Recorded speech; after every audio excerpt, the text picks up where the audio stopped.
start with some surface level stuff and then ease into some of the deeper stuff about women's leadership. Yeah. I know that you are obviously a member of the Wlmp and you have a lot of strong feelings about women in leadership. Yes. Or else you wouldn't be here today. Yes. So we're excited to hear more about it. Let me know if you... Good. Good? Okay. Rachel, tell me a little bit about yourself, your family, your hometown, and what it was like for you growing up. I grew up in like a suburb of Pittsburgh, Greensburg, PA. Mm-hmm. I had one brother, 2 parents, 1 house. I had a dog too. My dog. Growing up, it's a lot of normal, like your average life. Like nothing big happened, nothing. It was just, and I was always very close to my family. Like family was very important to me. My cousins lived very close, and so did my grandparents, so we were always together. We were always spending time together. So that was always something that was big growing up for me. Yeah, thank you. Yeah. That's really cool. Sounds like my life growing up. Yeah. You mentioned you're close with your family. Mm-hmm. Were there women leaders in your life who influenced you up until this point, and if so, who and how? Definitely. So I'm not saying there weren't women leaders within my family, but some big women leaders for me. I was a Girl Scout growing up, so my Girl Scout troop leader, she was a teacher, she was a college professor, and she was just very inspirational to me. She was always like asking me what my goals were, always trying to build us as leaders within the program, so that was something that was very meaningful to me growing up. Yeah. Thank you for sharing. Yeah. Really quick, can I get a quick soundbite of you just introducing yourself, your age, your major, and your hometown? Okay. I'm Rachel. I am 18 years old. I'm from Greensburg, PA, and my major is statistics and data science. What inspired you to go into STEM? Math was always just what I love to do. Like, I love math because there's a definite answer when you start to do it, and there's no like ambiguity, and that's what I love about like STEM in general, is like, and especially women in STEM, because obviously not a lot of women do STEM, but just, I need to gather my thoughts Take your time. for a minute. We're jumping right into it. You take all the time. Yeah. Can I ask one more thing of you? Yeah. It's really helpful if you rephrase my question. So we're going to cut my voice out. Yeah. So imagine you're on the screen without me. Yeah. So rephrasing the question helps. Okay. Yeah. Wait, hold on. Now I forgot the question. It's okay. What inspired you to go into STEM? What inspired me to go into STEM? So what inspired me to go into STEM was, I already said this, but like my love of math and my love of mathematics, and it's something that I always excelled in, so it's what I wanted to, do with my life, because I thought that I would be able to excel in that in my career as well. So, and like honestly, part of it was just wanting to be a woman, showing other women that it is possible to like work in the STEM career and work in the STEM field. It's like, because I love it and I want other people to know that it is possible for us to do that. So you're gonna make me cry. That's awesome. Yeah. We're so happy to have you here at RNU and in the Wlmp. Yeah. This leads me to another question. How do women leaders inspire you, and how do you hope to inspire others? How do women leaders inspire me? So for me, it's like thinking back like in history to everything that we have gone through, like fighting for, the rights for women. It's like seeing women leaders, it reminds me every day that like we're still making progress. And it's like that, the fight's obviously not over, because we're, there's always going to be more we can do. But seeing like strong women leaders, it's like we are making progress and we can do this and we are able to lead in our communities. Now you're really making me cry. Oh my gosh. That's awesome. What would you say to a young Rachel who feels nervous about stepping into a leadership position? What would I say to a young Rachel?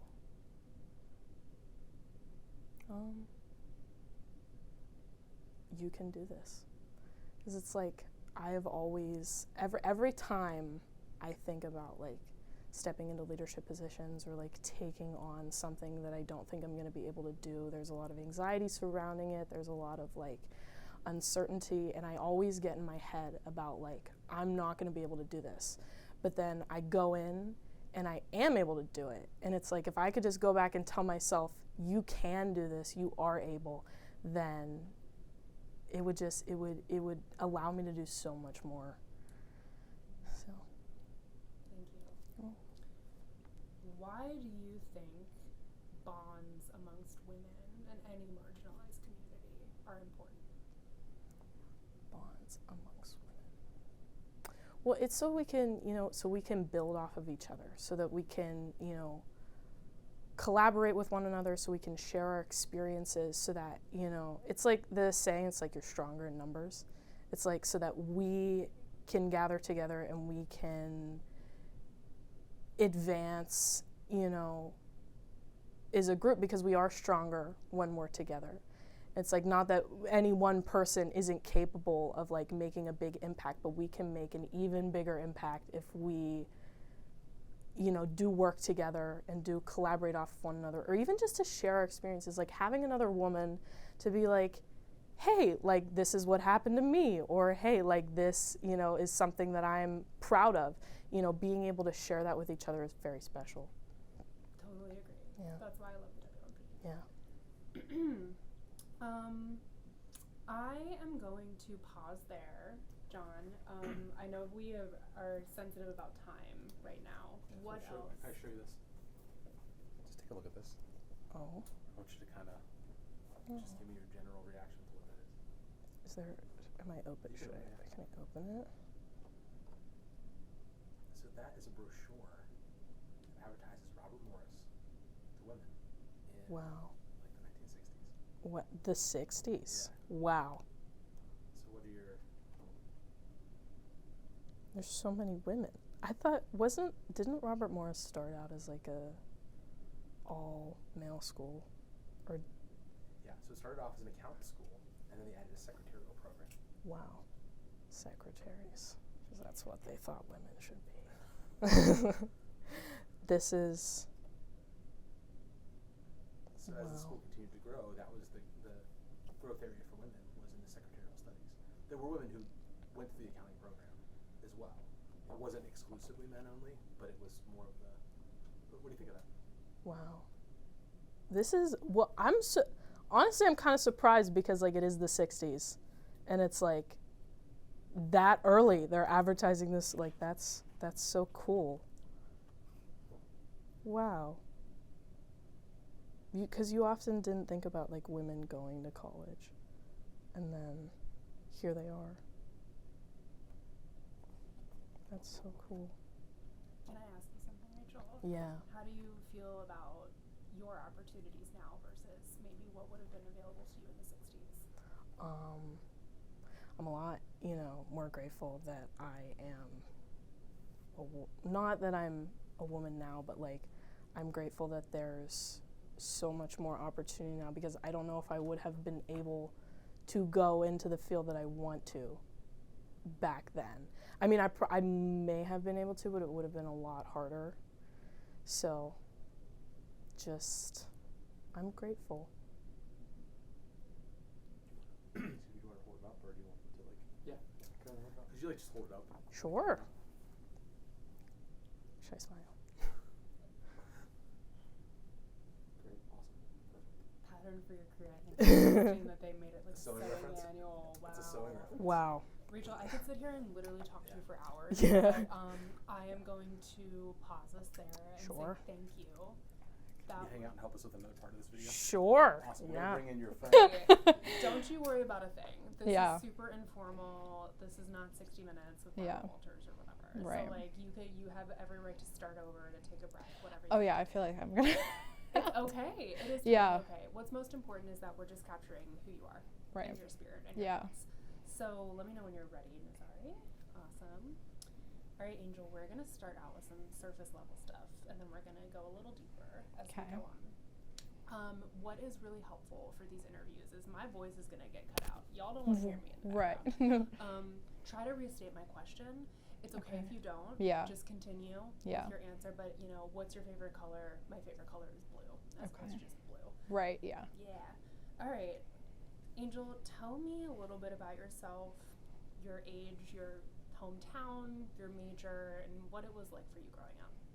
My name's Angel Monzik. My major is secondary education with a focus in social studies. I'm 18. I'm from Beaver Falls here in Pennsylvania.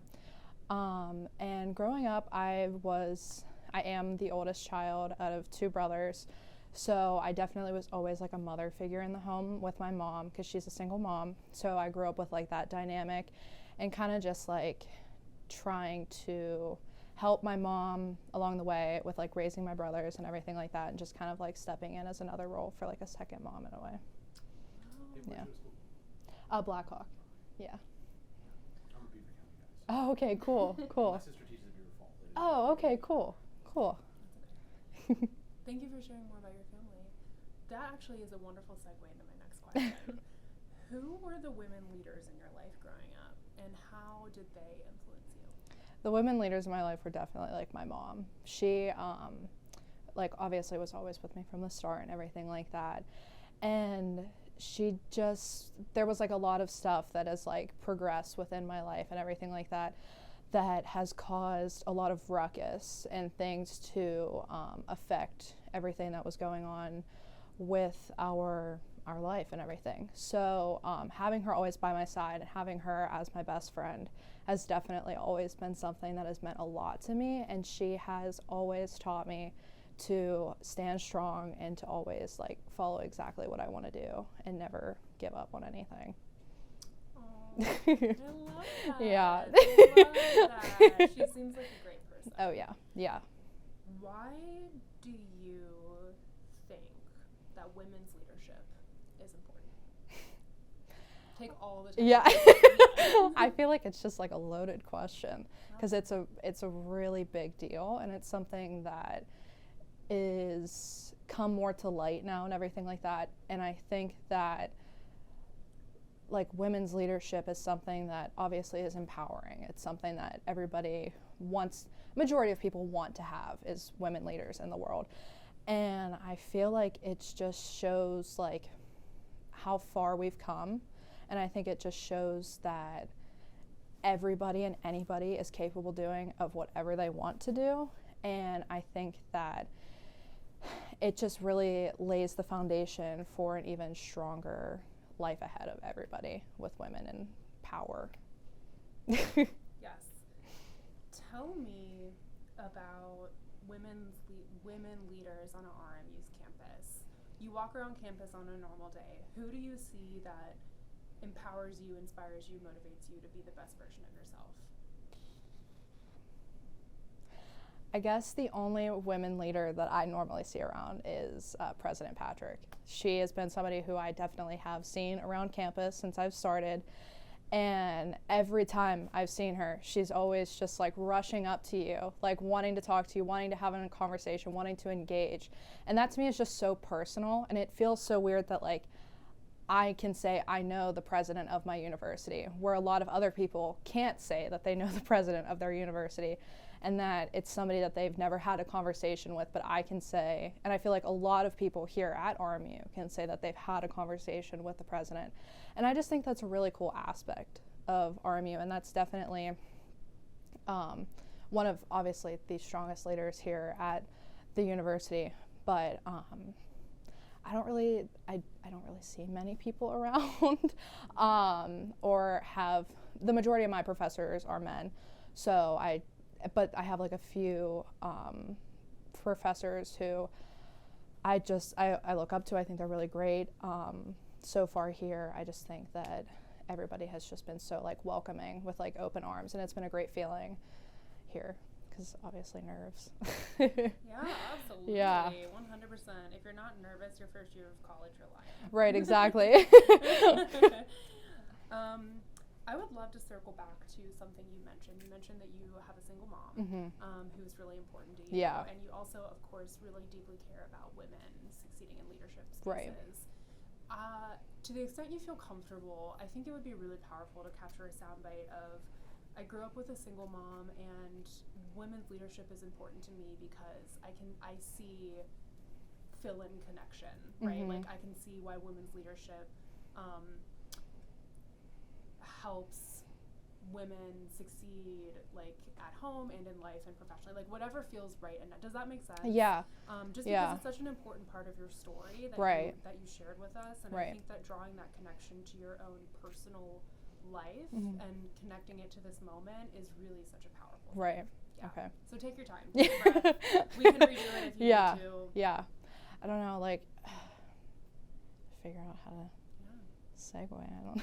It could even be something like, I grew up with a single mom who always empowered me to be the best version of myself, and I see that legacy I'm proud to be a part of such a strong group of women leaders or something like that. I don't want to tell you what to say. No, I know. I'm trying to help you. Yeah, because it's definitely they're cheering me on out there. That is so cute. We were all trying to schedule our times near each other. I noticed you also. Yeah. As usual. Okay. So, growing up with my mom and having her as a single mom my entire life, there was a few years where there was like a father figure around, but it was always just me and her, and it was always just me, her, and my brothers, and having that impact on me showed me how many different roles a woman can bear and still be able to do it all and pull all of it off. She works night shifts. She's a 911 dispatcher. So she works countless of hours. She'll work a shift from 8 p.m. to 6 a.m. and then sleep for an hour and then wake up to get us on the bus for school.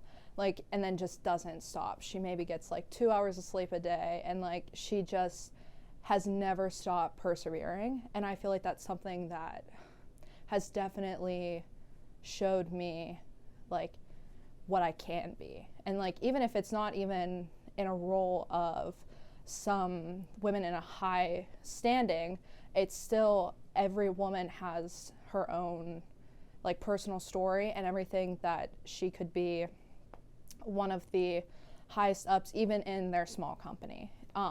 And it's definitely something that has kept me going, and she's always motivated me, always been my number one supporter, and definitely has showed me all the different hats I can wear as a woman, even not in a big CEO position. It can be just a little small town mom who still has all of these hats that they wear. Can still make a great deal of difference. Definitely. In people's lives. Definitely. Absolutely. Yeah.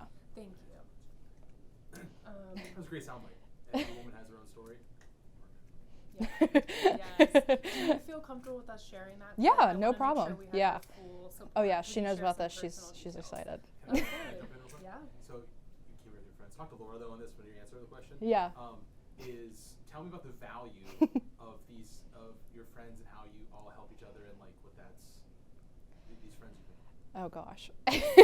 So growing up, I never really had a whole lot of girl best friends and everything like that, because I just never really found my group. But it was so shocking coming here, and all of my friends I found in Wlmp except my roommate. She's unfortunately not in it, but I love her to death, and she's in our group too. And I just feel like I was so nervous walking in on the first day of the Wlmp retreat. And then I connected with Peyton, and who I already knew prior to coming a little bit from social media. And then we sat down with Rachel and Hannah, and then we all just instantly clicked. It was crazy. We found that Rachel and Hannah live on the same floor as us. And so ever since then, we have not gone a day without seeing each other except on the weekends. And it's been really great to just have like a backing of people, especially in a new environment where I'm not comfortable yet, where I'm slowly starting to become more comfortable. And it's definitely been really helpful having all of them by my side. And they've definitely been my number one supporters, and it's been super great. We have dinner every day together. We never miss a day without like checking in on each other and making sure that we're all okay and that we're all settled in just right. Yeah. I'm so happy the Deadline was Yes, able to be that, yes. like, springboard for Yes, you. definitely. That's exactly Yeah. what we're here for. Yeah, And definitely. I'm really happy to hear that, because the bonds, this leads me to my next question. The bonds between women are so powerful, and I truly know and believe that they make the world go round. Yeah. And so I would love to get your reflection on that. Why do you think, what is powerful about the bonds between women? I think it's like bonds between any women in any way, shape, or form is very powerful. It definitely is something that can create a connection just like that. Like, it's something that can segue into something even more, something bigger in a way. I definitely feel like women, no matter what, have each other's backs. Yes, there are fights and little cat fights, and there's issues and everything like that. Everybody has their own problems. But I definitely feel like at the end of the day, every woman has each other's backs. And I definitely feel like that's a very strong thing that I've always made sure to like encourage, because that's something that even at the end of the day, I was fighting with my friend, I would always make sure that no matter what, I had her back. If somebody was saying something bad about her, I always made sure that I would clear the air and make sure that everyone was okay, because I feel like if women didn't have each other's backs, then we would be in a world of hurt. So I definitely feel like that's something that is very strong to have, and that is also, that's what builds the strongness that women have. I love that. Yeah. Totally agree. Yeah. Totally agree. Can I pick your brain about something that you mentioned earlier? Yeah. You mentioned that your mom goes and goes and goes. She works night shifts, she has Yes. kids, she's a single Yeah. mom. Yeah. She gets 2 hours of sleep a night. Yeah.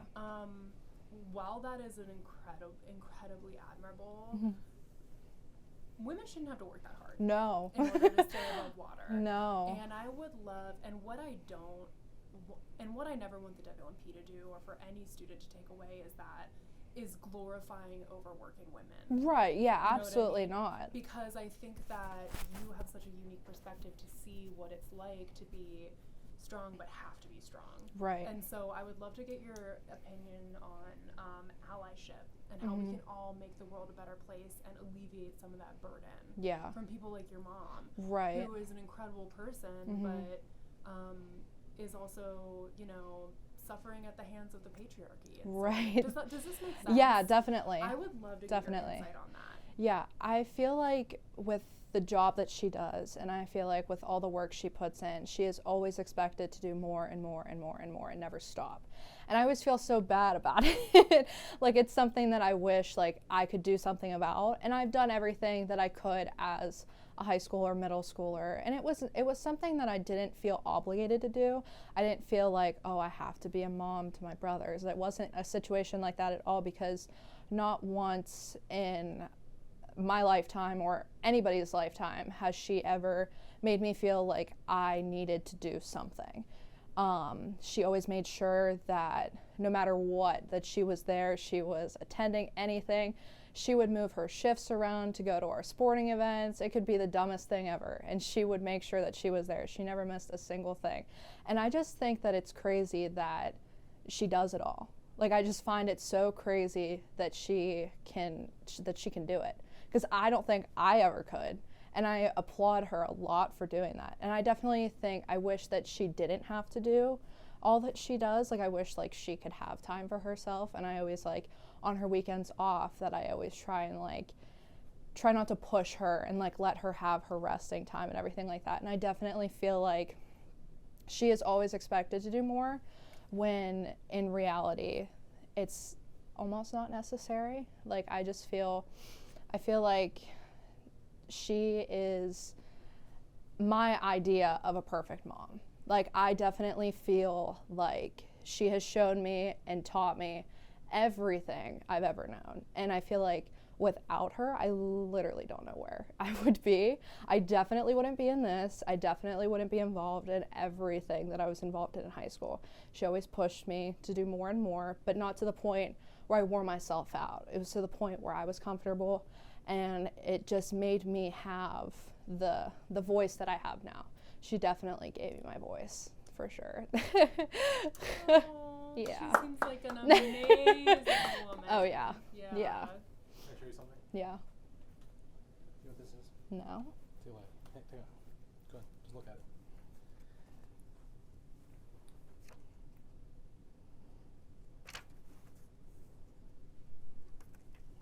Do you ever hear of a dance card?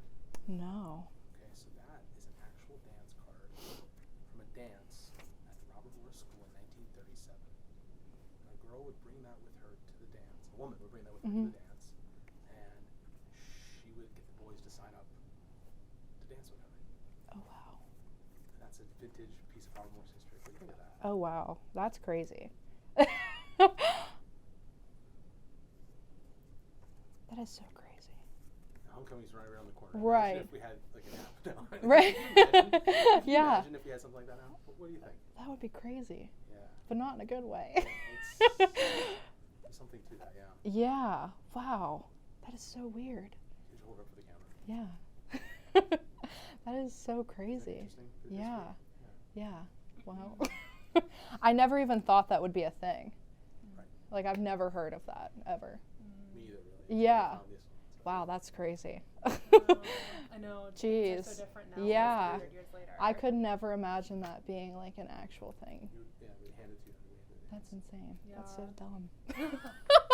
That's so stupid. It is. That is so time. weird. Oh my gosh. Oh my gosh. That is weird. Thank you. Yeah, of I'm course. gonna get one more soundbite from you. Okay. and we're gonna wrap it up. Okay. This is wrapping up something we just talked about. I would love to hear, because you said this, we're just gonna consolidate it a little bit.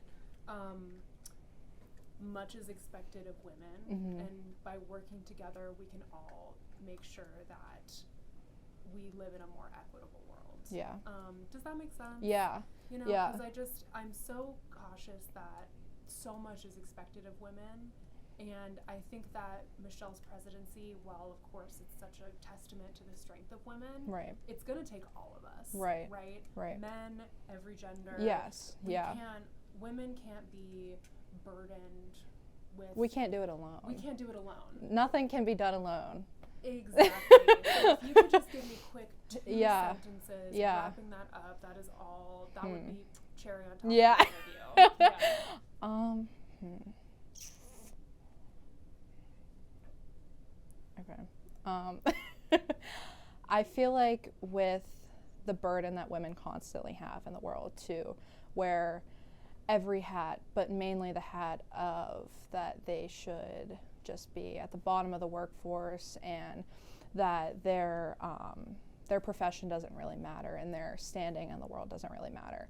But I feel like as of recent terms that has changed. 1,000,000% has changed. And I feel like without that we wouldn't be where we are in any retrospect of any part of anything. I feel like with women being in the position that they are, with all the support they have from every gender and every single person in the world, I feel like without that, nothing could be possible. I feel like we all need to work together, men, women, absolutely anybody. And without working together with one another, then we can't have what we have now. Boom. Mic drop. Amazing. I think we're done. Okay. Thank you. So, is she hard on it too, Bob? Thank you. We want to hear about you, but we also want to hear about why you think women's leadership is important. So really quick, if you could please tell us a little bit about yourself, your age, your major, your hometown, and a little bit what it was like growing up for you. So I'm Peyton Lechkis. I'm 18. I'm a cybersecurity major at RMU. I'm a freshman. My family, I have a younger sister and a younger brother, and my two awesome parents. And I also have very close cousins and my grandma and my aunt who have all been like very inspiring women to me growing up. And I grew up in a very rural town, so it wasn't wasn't like the whole glamorous life. I had a lot of struggles in high school and middle school, but I had a lot of close friends that kind of helped me get through that. I think coming to college, I was very worried, but I've already made like a great group of friends, and the Wlmp has been super supportive, and everything that I've done so far has helped me kind of acclimate to college very quickly, which I'm super, super excited about. Good. Yeah. That's so great. I'm glad the Wlmp has been. Yeah, good. it's been great. You have a great group of friends. Yes, here. I do. Yeah. So tell me, you mentioned that some people that were important to you growing up. Yes. Tell me about women leaders in your life who you draw inspiration from, and how do women leaders make you feel? Like, how do those people make you feel? I think women leaders, in my life, my two cousins, Carly and McKenna, they were both very helpful in like my whole college experience, because they were the first girls that, were very close to me that I knew throughout their college experience. So they were very helpful with, helping me figure out what I wanted to do and how I could accomplish those things. And I think that, my mom, my grandma, my aunt have also pushed me and have helped me accomplish anything that I've been able to put my mind to. So I think women leaders in general, I think most times women are overlooked, but they can show and prove that they can do anything as good as a man, or even, they can do better in some aspects. So women leaders are definitely very important to me, which is why Dr. Patrick being at RMU, especially my freshman year, is it's kind of like we're going through the journey together. And I know that she's already done so many amazing things so far, and she's just going to continue to be a great leader at RMU. Going through the journey together. Oh yeah, Aren't we are. all? We are. Yeah. Yes. That was an absolute golden soundbite. Mark it. Great. I am loving the idea of bonds between women, right? Like you mentioned that you already made such a great group of friends, yes, that you feel very connected to Dr. Patrick. Why are bonds between women important, not just for you individually, but for the world? Well, I think society kind of paints women as like people who have to go against each other, and they're pinned against each other. And I just think that having bonds between women makes them even stronger, and being able to work together to accomplish different things is so important, because you're overlooked, and we don't really want that to happen anymore. So like being together means that you can come together for a greater goal, and being able to work together means that you can accomplish things that maybe you wouldn't be able to if you weren't working together. Peyton, you are absolutely killing this Oh my God. interview. Thank you. I'm nervous. Swear you're a pro. Did you go to journalism school? I did not. And not tell anyone? Yeah. Oh, I'm so sorry. Don't be. You're I totally did fine. not mean to Oh knock my the gosh. camera over. Let's really quickly, and this will be my last question, John, in the interest of time, because we've already gotten so much in Okay. such a short amount of time. What makes you hopeful for the future? I think seeing Dr. Patrick, she is kind of opening the doors and breaking down barriers for women just in general, even here at RMU, which is one step for the whole world.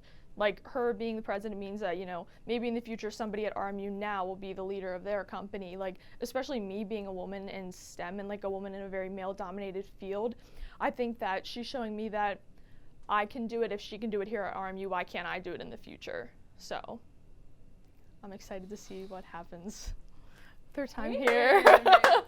Oh my God. You killed it! That's great. Oh, thank you. I'm going to ask you a question, but you answer to Laura. Okay, All okay. right. What is it? So 100 years Okay. of this institution. Okay, a lot of women leaders have had legacies on this campus. How does that make you feel, and what do you want your legacy to be? I think all of the women leaders make me feel very hopeful, and I feel very motivated and encouraged to kind of live up to what they've already done, and I kind of want to not exceed, but build off of their legacies that they already have, and kind of work with everybody, make my connections, and try to make sure that I'm making the most of my time here at RMU. And I think that, all the connections that I've made already are going to help me do that. So I think the women leaders that we've already had have kind of paved the way for us. And I think I lost my train of thought. Would you say that it's amazing to think about all the women who pursued their dreams at Robert Morris? Oh, yeah, definitely. I Say think. it, though. What? I'm kinda Just reading say, you- oh, I'm just kinda say reading it. you a line. Would you say something about how it's amazing to think about all the women who pursued their dreams at Robert Morris? Okay, You're yeah. part of that legacy. Yeah. It's amazing to think that I'm a part of the legacy that has already kind of been going on here at Robert Morris, and it's very inspiring to me to believe that I'm going to be continuing on that legacy.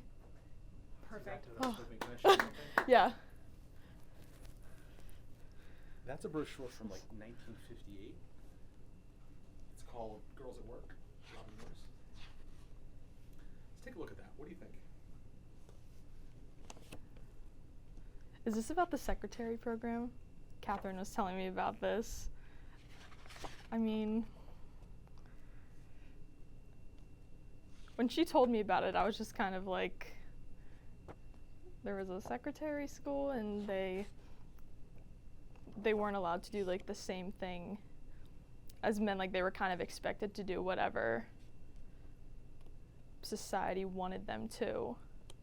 They weren't really seen as somebody, or they weren't seen as like being able to work as accountant. It was accounting, right? Like the men had the accounting school and then the women had to go to secretarial school. Women were allowed to go to the accounting school. Oh, for okay. Sure, but this secretary school was it was a safe space for women to advance professionally. If you Oh, look gotcha. through some of the yearbooks, there are some men in the secretarial program. And Oh, there's some women okay. in the accounting program, but not very many. Yeah. It's Yeah. The gender divide wasn't Yes. like, it wasn't like this is the gender divide. It just was manifesting Yeah. the marketing and the, Yeah. the culture.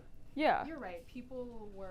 Women were more or less expected to be secretaries, whereas Yeah. men were expected to be accountants. At the same time, being a secretary was one of the few ways that a woman could advance professionally while still being accepted. Yeah. And do I have that right? 100% right. Yeah. Yeah. And so it's a double-edged sword. Yeah. Because does it put people in a box? Yes. Did it still offer women an opportunity at the time that wasn't available to them? Yeah. Yes. But I think what we are looking for is students' reaction to the differences between now and then. Right? Yeah. And also reflecting on why it's important for women to have even more opportunities. Mhm. But Yeah. yes. Great. Yeah. Well, I'm curious. I mean, looking at that, how do you feel now that it's 2022, and how do you feel about this particular year for women's progress?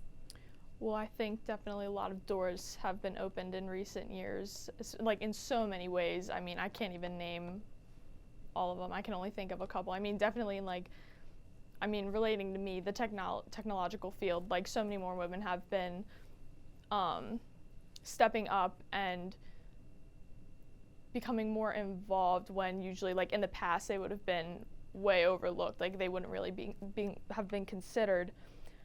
But I think, sorry, I lost my train of thought for a second. No, it's all good. Wait, can you repeat the question again? Sure. How do you feel looking at a brochure from the 60s about women's professionalism versus your professional opportunities now? I mean, I definitely think that,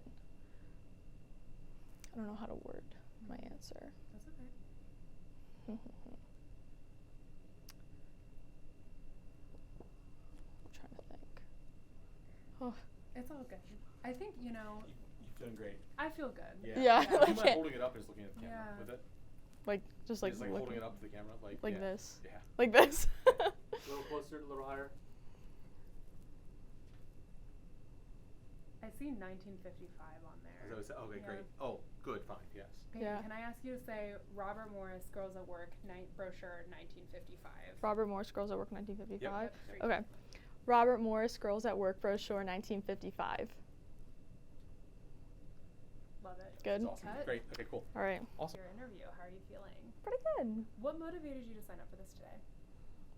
I just am coming back from a weekend talking as and co-hosting the Outstanding Young Woman program for Bradford and Sullivan counties.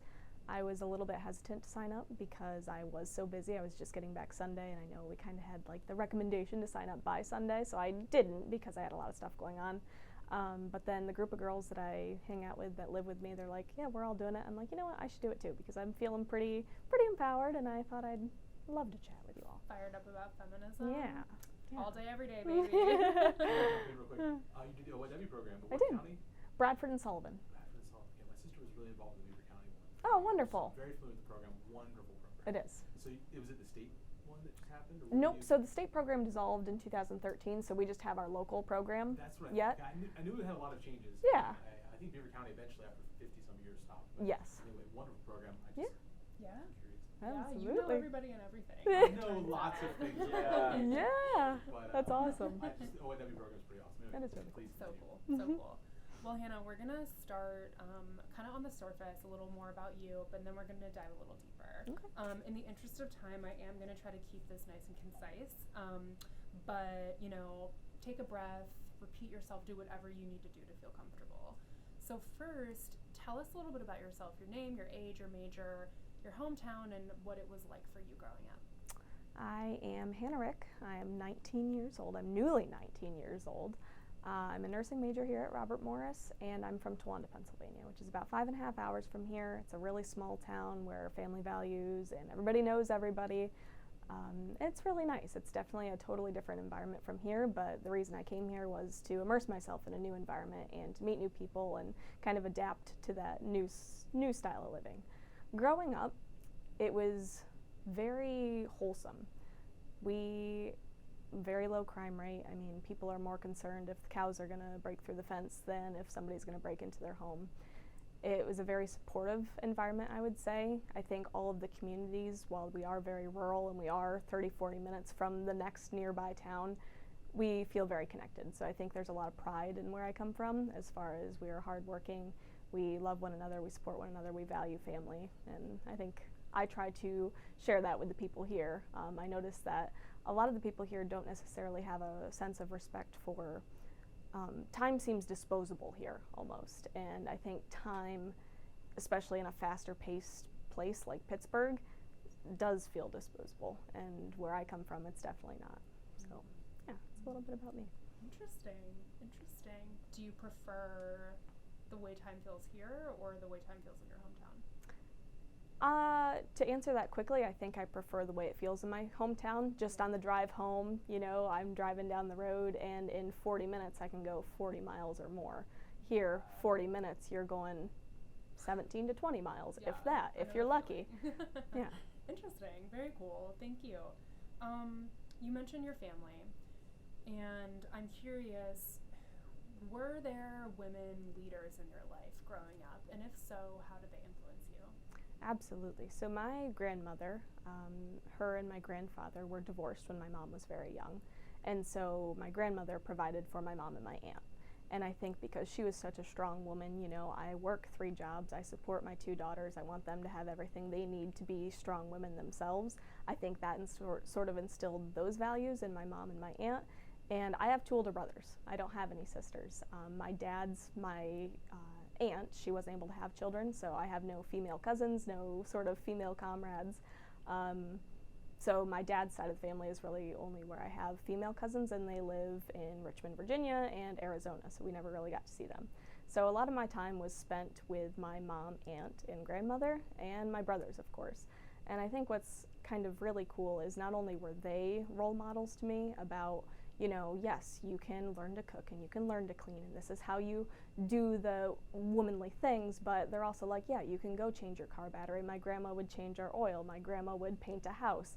You know, we can do all of these versatile roles, and I think that's something super valuable that they taught to me, because you can do both. It doesn't have to be, yeah, women, you can't go be a secretary, you can't go be a teacher, you can't go be a nurse. You can do those things as long as you're living in balance. Can you talk a little bit about the idea, so you mentioned like the ability to choose your own path, and that's important. Can you talk a little bit about why it's so important for women to have the opportunity to choose their own path professionally or leadership-wise or whatever feels important to you? I think it's important for women to be able to choose their own path because they haven't always been able to. I think we're still in this age of women kind of breaking through that sort of barrier. And so when we see things like women being leaders or women being managers, women being directors of things, they'll say, "Hi, I'm Hannah Rick and I lead this organization," or "Hi, I'm Hannah Rick and I lead this business," or "Hi, I'm Hannah Rick and I lead this university." So often that response is, "Really?" As if people doubt it or as if people don't believe it because it's not so widely seen. So as far as like why it's important, I think because we have to become more aware and more accepting of that can happen. You know, we have to kind of keep batting down at those societal norms or societal expectations, stereotypes. Yes. Hallelujah. Amazing answer. Why is representation important in leadership? Seeing is believing. So when I see somebody that I can connect with in any way, I see somebody that looks like me, I see somebody that thinks the way I think, that tells me that I can do it too. And I think as far as, we talk a lot about younger generations seeing elder people hold roles of power and saying, "Oh, well, now I can do that too," or "Hey, it's okay for me to do what I want because they're doing it too." Also for older generations, maybe my grandmother, she was held back by that societal expectation to do something or not to do something, but she sees me going out and achieving something, accomplishing something. She's like, "Man, you know, I'm proud of that," because while I may not have been able to do that, I can relate to the feelings of her accomplishment. Such an incredible answer. Thank you so much. I'm going to pause there and let you ask a question or two before we move on to our next interviewee. For that. It's from the 1960s. Just take a look at it and maybe give your reaction, your thoughts. A pattern for your career, because there's only one pattern that we can follow, right? I'm sure this was super cool when it came out because women were probably like, "Hey, look what I can do." Which is awesome because they were probably super excited about this. And I think it's awesome that I can look at this and say, it's kind of gross because I know that I can change what I want to do.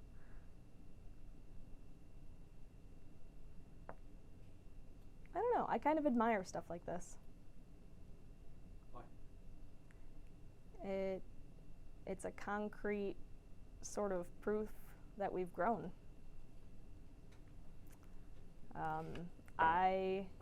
If Robert Morris had sent me something in the mail and said, "Oh, you can come to our spring dance and parties and socialize," I'd be like, "Okay, and what are you going to do to help me professionally?" But this is cool. This is how they used to advertise. There's a lot of pictures of this dance.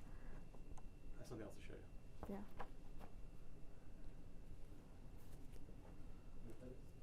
I don't know what this is. Is it a little notebook?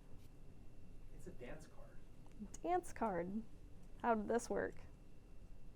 I believe that a young lady that would come to the dance would get this pamphlet, and then the boys that wanted to dance with her would sign up for it.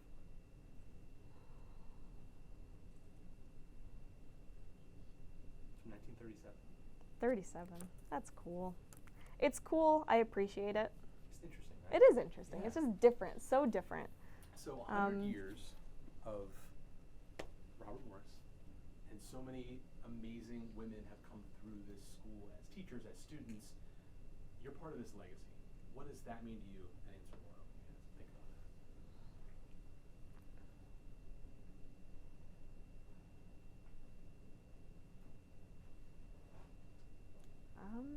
I guess the sort of legacy I feel is just that of growth toward the future. You know, they did it. They could do it. They took that step when it wasn't normal for women to go to college, or if they did go to college, they were limited to what they could study or what was expected of them to study. I think it's cool to kind of broaden that horizon. And I'll be honest, when I decided to study nursing, I was a little like, I had trouble saying that I was going to be studying nursing. I was always a high achieving student and I wanted to study neuroscience. but then I also knew that I wanted to have a life, and like I was in this constant conflict of, do I study something that's going to break the mold, or do I study something that's going to allow me to find happiness in life? And I guess that when we talk about like the pattern to your future, you can follow a pattern, but you can also tailor it to your own needs. So I think as far as legacy at Robert Morris, I think it's a cool journey that we've been on as women here. Oh Thank my you, Hannah. gosh, unbelievable. Can I give you a hug? Yeah, absolutely. Thank Oh. you. You absolutely. Thank you. What year are you, Hannah? I'm a freshman. Careful, Hannah. You are tied up. You're still Oh, tied up. Yep. goodness. Good to go. All right. Perfect.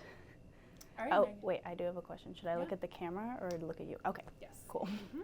If you spike into the camera a little bit, not a big deal. Okay. This is very informal. Like, you know, we're a bit loosey-goosey. Like, Yeah. you know, John Okay. might ask a question. You're not allowed. No, I have a couple. Don't worry. You know me, I always have stuff in my mind. Yeah. Okay, Megan, so tell us a little bit about yourself, your age, major, family, hometown, and what it was like for you growing up. My name's Megan Betts. I'm 20 years old. I'm a junior here at Robert Morris. My major is marketing, and I have a minor in graphic design. I'm from Ligonier, Pennsylvania, which is about 2 hours east from Pittsburgh. Growing up was very different than it was in Pittsburgh. I'm from a very small town, so it's very different being like in the city versus being at home where there's nothing to do within an hour radius. But I have a great family, so it's been awesome, like transitioning from that to here. Very cool. Thank you. Were there women leaders in your life growing up? And if so, who influenced you and how did they influence you? So the most important woman in my life is my mom. She wasn't a leader for me specifically, but she is a leader in life. She's been so influential in my life. We've been like sisters growing up, even though I have 2 other sisters. She's just amazing. But also my dance instructor growing up was a woman, and she was awesome. I've been with her since 3rd grade up until senior year, and it was very sad leaving. She was very influential, showing me that I can be a leader and I could run a whole dance studio if I want to on my own, and she did everything on her own. Which was awesome to watch and kind of awesome to go into it being like, oh, I could do that too, like seeing that happen. I love that. Yeah. So I'm going to pick your brain a little bit about Yeah. that. What does, why is representation important in leadership? And what ripple effect do you think that it has? Representation is super important in leadership because everybody has a voice and everybody has a different voice. And they need that to be shown through leadership. Not everybody is going to be a leader, but they need to be represented through leaders because everybody has a different opinion and everybody has a different leadership style that should be shown. And it kind of helps break down like diversity within a society and help with that, help people see that there is diversity in society and that there's other people than like minorities and different things like that. Thank you. Absolutely. Why is women's leadership important to you personally, and what kind of leader do you, what is your leadership style, and what kind of leader do you want to be? My leadership style, I would say, is being in charge. I like to kind of give direction and oversee like kind of management within a group. And I'm sorry, can you repeat the end of the question? Yeah. What kind of leader do you want to be? Or let me ask you this. What do you, I'm going to rephrase the question. Okay. Forget I said anything for the last 60 seconds. There's a wonderful legacy of women leaders at campus. RMU is 100 years old. Women were getting an education through Robert Morris University in the 20s, and that is really unusual. You're part of that continuum. Mm-hmm. Like, you are here getting your education, you have a minor in graphic design, you are extremely well educated, you are an awesome leader. How does being part of that legacy make you feel? It makes me feel awesome seeing that, like, from way back when women were getting degrees, and that was very unheard of back then. And now it's pretty normalized, but it's still that we've come all the way from there to here. Like, it used to be something that you really didn't see, and now it's something like I walk across campus and it's like half women, half men, and it's not like a weird thing for me to be here. Like, I don't feel out of place in class. And so it's awesome that they kind of got to do that for us, and now I just get to kind of follow in the footsteps and like enjoy everything that they've done for us. Love it. Yeah. That is an absolutely golden quote. Thank you. Beautiful. Why are bonds between women important? From anywhere from your best friend from high school to the bond between you and the first female president of RMU. So I think women have like a natural tendency to build each other up. We're always looking to like women support women, always. And it's important to know that, and know that your leader, like Dr. Patrick, is going to support me no matter what I do. And that's awesome to know that any woman in a leadership position will do that for me, because we want to build each other up. We're not looking to tear each other down or stomp on each other. And we're looking to just be in charge and work together. Love it. Could not agree more. Yeah. My last question for you is, why do you think it's important for people of all genders to be allies for women's leadership and allies to marginalized communities? It goes back to diversity, so just seeing that there is this diverse group and just working together, because it's important not to put anybody else down. Like, women are supporting women, but we're also supporting men, and making sure that everybody has an opportunity and that we're putting the best people in leadership positions, and we're making sure that everybody has a chance to kind of get there and lead if they want to lead. I love it. Yeah. So beautifully said. Thank you. Thank you. That is going to be my last question. Yeah. Do you have anything? Okay. Just want to show you one thing. Just want to get the perspective on.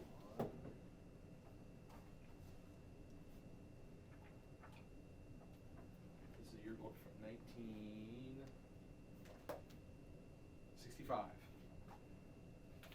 And here's a secretarial science program.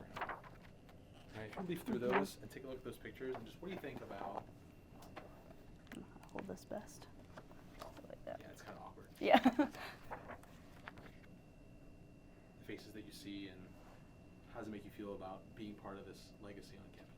It's like crazy to look back and like these women got degrees here, and they kind of, like I said, pioneered the way for me to be here, and they started it.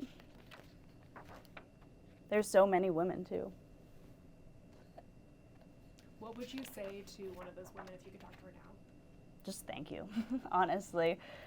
And I would love to like sit down and just like pick their brain and be like, oh my gosh, how was campus when you were here? And how was like, who were the professors and how did you learn, and what was like a part of your degree? Like what classes that they took compared to what we take. Because we interviewed. Cut to Jane Archer.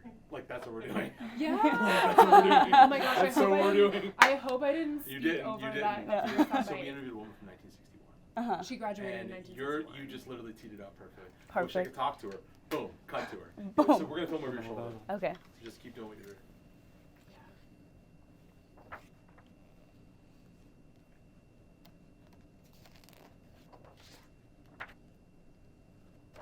Megan, can you tell us a little more about your thoughts? Yeah.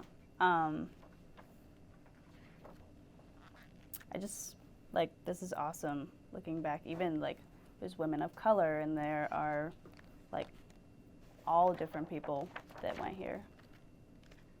Should I go back? Or keep going? I think it's Okay. Thank you. Perfect. You did great. Yeah. Okay, cool. Great. Or should we pivot to some B-roll? Yeah, if you can help us out with some B-roll. Here is our. There you go. So, or am I good? Good. Okay. Tell us a little about yourself, like family, hometown, your major. And you're just looking right here. Oh, okay. Okay, so my name is Zipporah. I'm an organizational leadership major. I'm originally from Prince George's County, Maryland. It's right outside of DC. I come from a single parent household. I'm a first generation college student. And yeah. Awesome. Were there women leaders in your life growing up? Yes, I always feel so cliche when people ask me who I look up to, and I always say Michelle Obama. You know, growing up, she was just everything I wanted to be as a woman, as a mom, as a wife. You know, I feel like she just embodies all the roles so well. I also got to see my mom work hard, being that it was just me, her, and my brother. you know, she wore a lot of hats, she played a lot of roles, and it really just, I think, put in me that anything is possible if you work hard enough. And how have sort of their leadership influenced like how you lead? Growing up, I was always Hold on 1 second. okay. Sorry, before. It's okay. It's a live set. Technical difficulties. We're rocking and rolling. Can you repeat the question? Yeah, how have they sort of influenced how you lead? Okay, growing up, I always had a lot of encouragement. No matter what I wanted to do, my mom, people around me always told me I could do it, whether it was being like the broadcaster in elementary school for the morning show or being a cheerleader, you know, anything I wanted to try, I always got encouragement. Even though I wasn't the best at everything I tried, that confidence, that determination always stuck with me. So when I got to college, one thing I really knew I wanted to do was study abroad, and I was able to do that. I'm thankful that nobody in my family spoke fear into that. I know a lot of girls who parents tell them like, oh, you can't go abroad right now because of X, Y, and Z. But the way I think about it is like there's always something going on in the world. So if you let fear keep you from doing the things you want to do, you'll never do them. That's awesome. Do women leaders influence you on RMU's campus? And how and why?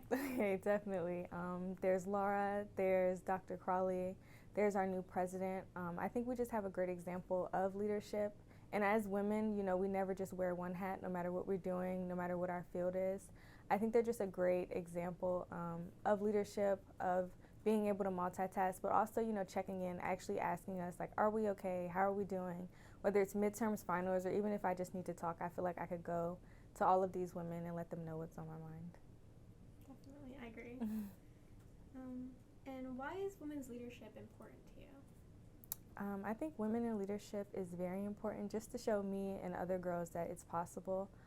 I know growing up, like, it's always been like a pay gap or something, like it's the man's world, we're kind of just living in it, or we are always trying to like kick our foot through the door.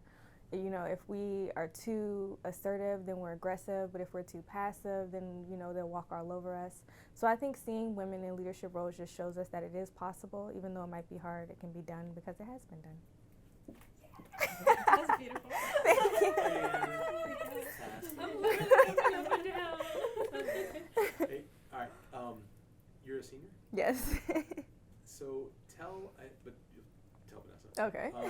What was your reaction when you found out that Dr. Patrick was the president of the university? I think one of the things I felt was kind of like a sigh of relief, just because I didn't really like the last president? Can I say that? You can say whatever you want. That's fine. Okay. But would you mind rephrasing the question in your answer? So when I found out about Dr. Patrick, When I found out about Dr. Patrick, about being our new president, I kind of had a sigh of relief because we were getting these emails like, oh, we're testing out this person. You know, they kept us updated in their presidential search. I wasn't crazy about our last president, but when I found out it was a woman, I got to read a little bit on her. I already knew her because when I went to study abroad, I had to meet with her to sign off on some paperwork. So I knew she was nice, she was personable, and when I found out she was going to be president, I was excited.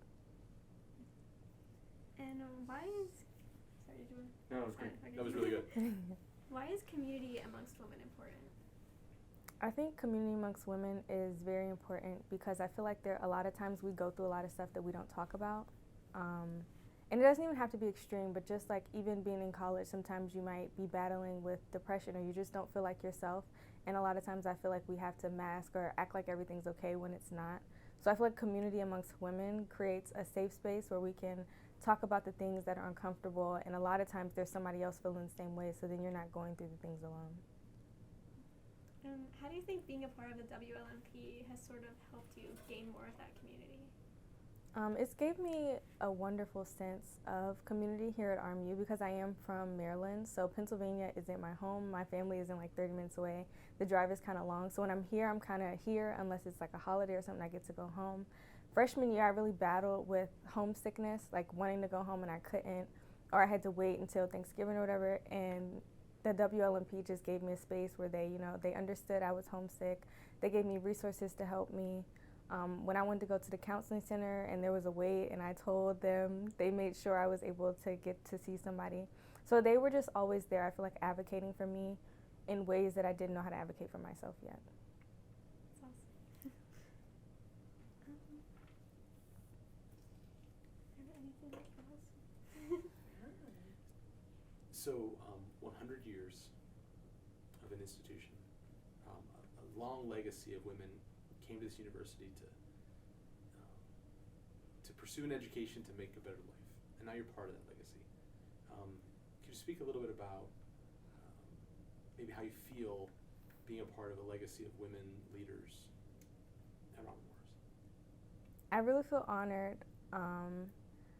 I honestly feel blessed to be a part of such a legacy. I know coming in freshman year, I had fears about things I wanted to do, but seeing that other women had already done them did give me some hope. Now that I have my own accomplishments that hopefully other underclassmen and other young girls can look up to and say, well, if Zipporah did it, I can do it too. It's really such an honor. I work hard. I know all women work hard. And I think if we can reach back and help others once we're getting further ahead, it can be a great thing. Yeah. And then what do you kind of want your legacy at RMU to be? Wow. I think at RMU, I want my legacy to be that anything is possible. I think a lot of times people think about like the American dream, like, oh, if you work hard enough, you'll succeed. But a lot of times it seems so broad. Like, you have these goals and a lot of times you don't know where to start. So just being like a first generation college student, coming to college, on scholarship, looking for scholarship money to pay for tuition, having to worry about tuition while, being in classes, trying to be involved in clubs and things like that. And finally being in senior year, like, wow, I made it. I didn't drop out. I didn't let the bumps in the road, hold me back or stop me from continuing to walk on my path. So I think I just want my legacy to be a piece of hope and encouragement for others to come. Awesome. I'm saying everything's awesome, but it's all awesome. This is a yearbook from 1965. Oh, wow. And so Robert Morris it was a business school that had accounting degrees and business administration degrees. And if you look through it, you'll see there are some women who took these degrees too, but then as soon as we get to secretarial science, you'll see that it's mostly women. So I'll just take a look at this, just kind of look through it, and just let me know what you think about like, to put this into perspective, some of how far we've come as an institution in this perspective. Oh, wow. What comes to mind? We've definitely come a long way, for sure. I think there's a lot more diversity within the majors now. I think all the majors has a lot more support. Kind of like how when I was growing up, my family always encouraged me to do whatever I wanted to do. I think now when a woman says like, oh, I want to be in business, or I want to be an accountant, or I want to be an engineer, there are people here on campus that will push you to say, okay, well, if this is what you want to do, these are the people you need to get in contact with. These are the organizations or like student-led groups that you should be involved with.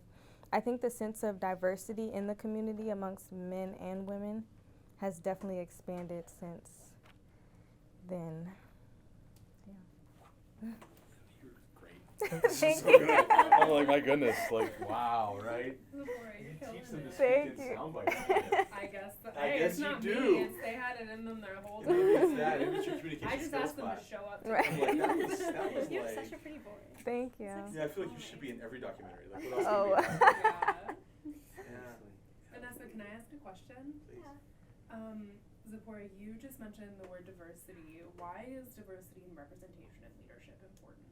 And if you could please rephrase the question, that would be great. Okay, I think diversity in leadership is important because there's so much diversity in America. Traveling abroad this summer really showed me that America is one of the only places that has so many different people from all over the world, people from all backgrounds. I was in Peru, everybody was Peruvian except the tourists. I was in Costa Rica, everybody was Costa Rican except the tourists.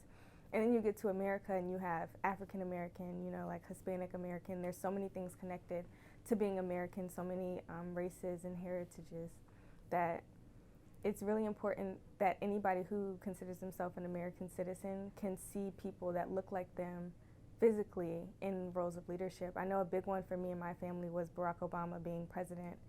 Having an African American male as president really showed us like, okay, we're breaking down these barriers. Rooms we thought we weren't allowed into, now we have a black man in the biggest room in the world. So it's very important to be able to see that, people that look like you can be in rooms where you might want to be one day too.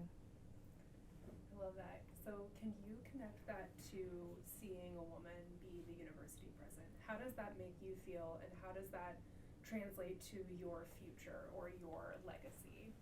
Yeah, seeing a woman as our university president kind of puts our school, in a sense, in a different perspective for me. Because when I first got here, we had a male president. He was great. I got a chance to talk to him on a few occasions. But seeing a woman, it just feels like now I'm more connected. Robert Morris has always been kind of like a business school. And because of like society and the way things are, whenever I think about business, I always think about men. So like having a male president, it's a business school, like, oh, it's, you know, it's all about men. But then now we have a woman president, and it kind of just shook that foundation that I thought, you know, business had to be connected to men. Presidential status had to be connected to men. Now it's a woman, and, you know, she came to our retreat, and it's like, you know, she wants to be connected to us. She wants to hear what we have to say, and I think it's really amazing. Zipporah, why is speaking your truth and, you know, sharing your voice important to you? I think speaking my truth and sharing my voice is important to me just because I feel like my story can help someone else. I feel like everything we go through has a purpose. I don't feel like anything happens on accident or by coincidence. And if I can use the things I've gone through, the things that were hard for me, the things that were hurtful to me, to help somebody else get through their rough patch, then it was all worth it.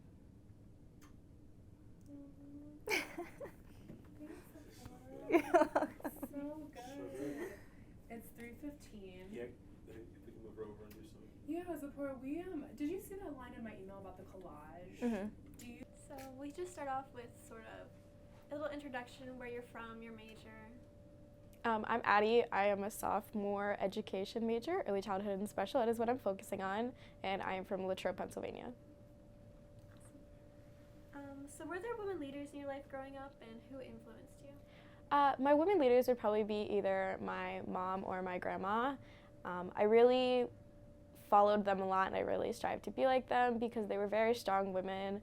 My mom was a nurse practitioner and strived to, you know, support our family a lot, and she went through a lot as a kid, and so, you know, just seeing her, you know, push through all of that, and especially having 2 kids with disabilities, I'm sure that was not easy to manage going through school again and taking care of the both of us, because I know we were a handful. So just following in her footsteps, as well as my grandmother, she fought cancer, and so just seeing how long she fought and just being so strong. What are some sort of things that they would do for you to like support you that sort of made you look up to them? They always believed in me no matter what I wanted to do. I was always the type of kid that was like, if you tell me I can't do something, watch me, I'm going to do it just to spite you. So they always would, you know, they wouldn't tell me I couldn't do stuff. They would actually support me and help me figure out how I could do it, and that was very beneficial for me and probably the reason why I'm so successful today. That's awesome. So do women leaders influence you on RMU's campus? If so, how and why? I think a lot of the women's leaders that I've met is definitely in the Wlmp. These women have supported each other, and just seeing the amazing things they do to support each other, as well as bring awareness to different equalities within women and just equalities in general. It really inspires me to want to be more involved in the Wlmp and women's leaders. Before coming to the RMU, I didn't know a lot about like feminist kind of stuff. You know, I always supported women but didn't know like the details or the politics or anything. So just seeing these other women and how strong they were made me want to get more involved and also, you know, help spread awareness for other women. And so how has sort of the things that you've learned through the Wlmp, how has that sort of influenced your professional life and like perspective on women in leadership? It certainly has inspired me to want to continue my dream. I have a dream of helping students with disabilities a lot, and, you know, being a woman myself, you know, not everyone wants to listen to you, and especially when you're a woman with a disability, everyone just kind of stereotypes you as stupid or that, you know, you don't know what you're talking about. So these people have supported me in every step of my journey that I've wanted to take, and they've helped me build my dream. So I know they're going to be through every step of my journey when I do try and change the world for students with disabilities. Addie, you are changing the world. You have already changed the world. There is no try, there is only do. Yoda said that. That was Yoda, not me. I think that answered the question, but I can't remember. You did, yeah. Why is women's leadership important to you? It's important to me for a lot of reasons. Probably the number one would be support, and number two would be equality, because I'm a huge advocate for, everyone deserves equal rights and everyone should be on the same playing field. Everyone's important no matter what. So I think women's leadership definitely spreads that message as well. I share the same values as all of these women here, and I think together we can certainly make a difference, and I think women will certainly help make that pathway, and for generations after us will make a huge difference. So why is community amongst women important? Community is a big thing amongst anything. Together you can achieve anything. It really takes a support system and a community to come together to do absolutely anything. I mean, you can make change by yourself, but you need the people to surround you to support you and to help you. Because like I said, you can do stuff on your own, but you can be more successful with other people. And then, you learn to share the same values, the same beliefs, and to support each other up and build each other up no matter what you're dealing with, whether it's, trying to make a difference in supporting other women, or it's just, schoolwork or anything like that. You learn to support each other. Anything? Yeah, I'm gonna stand up so you don't have to pivot your neck over to me. Addie, first of all, thank you. You are such a rock star. You mentioned breaking stereotypes, right? And I know that's really important to you, and it's something that you do every day. If you could please kind of elaborate on why is it important to break stereotypes, and what does seeing a woman president at RMU mean to you, and how does it connect? Certainly seeing a woman president at RMU definitely breaks stereotypes that women, can't be in power or, can't handle that responsibility. So I think President Patrick will certainly crush that stereotype and show us that women are perfect in power. I mean, men are great too, don't get me wrong, but, women deserve the opportunity to show that they can do that. I think it's very important to break stereotypes just in general, because it certainly is a prejudice thing right now, and I feel like society would just be a much better place if people would learn to not focus on the stereotypes and just meet people as they are and get to know them as a person and not their stereotype. I love that. Thank you. I would love to revisit that once more. You mentioned that you having a disability, you break stereotypes every day. If you could lead with that statement, and then in maybe one or two more sentences say, so breaking stereotypes is really important to me, and this moment feeds into that. I don't want to tell you what to say, but I guess what I'm trying to get is a really concise soundbite of your identity and how it connects to this moment. Okay. Take a beat, take a minute. Trying to think how I want to word that. So I liked how you said it, but I gotta remember. I want it to feel authentic to you. Yes. Like I said, I don't want to tell you what to say, but I think that your identity and your determination is such a beautiful thing, and I think connecting it to this moment will be really powerful. Okay.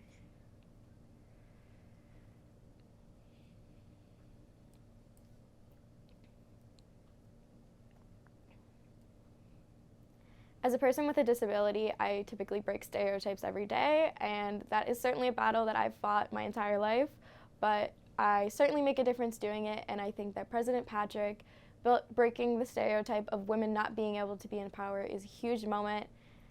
I don't like that. Hang on. I don't like that. I don't like that. I did like it, and then I didn't like it once I started talking. Amazing. Oh my God. I liked it, and then it went, I totally know the feeling. I'm just trying to word the second part. I'm trying to connect it, but it's not. Do it. Take your time. My brain's not connecting. Take your time. The neurons are not connecting. I like to say that my executive function is going down. They're Like, both I there. can't. They're just like not. The bridge is not That's forming. Yeah. And also, Addie, it is totally okay to slow down. Oh, I'm You sorry. I'm a fast talker. Don't apologize. If it's authentic to you, that's cool. That's just people just need to tell me to slow down. Like I'm just a fast talker. I'm literally a talk fast so talker fast. too. In moments like this, taking a beat Yeah. between thoughts can kind of help you Yeah. kind of like chew on your words a little more.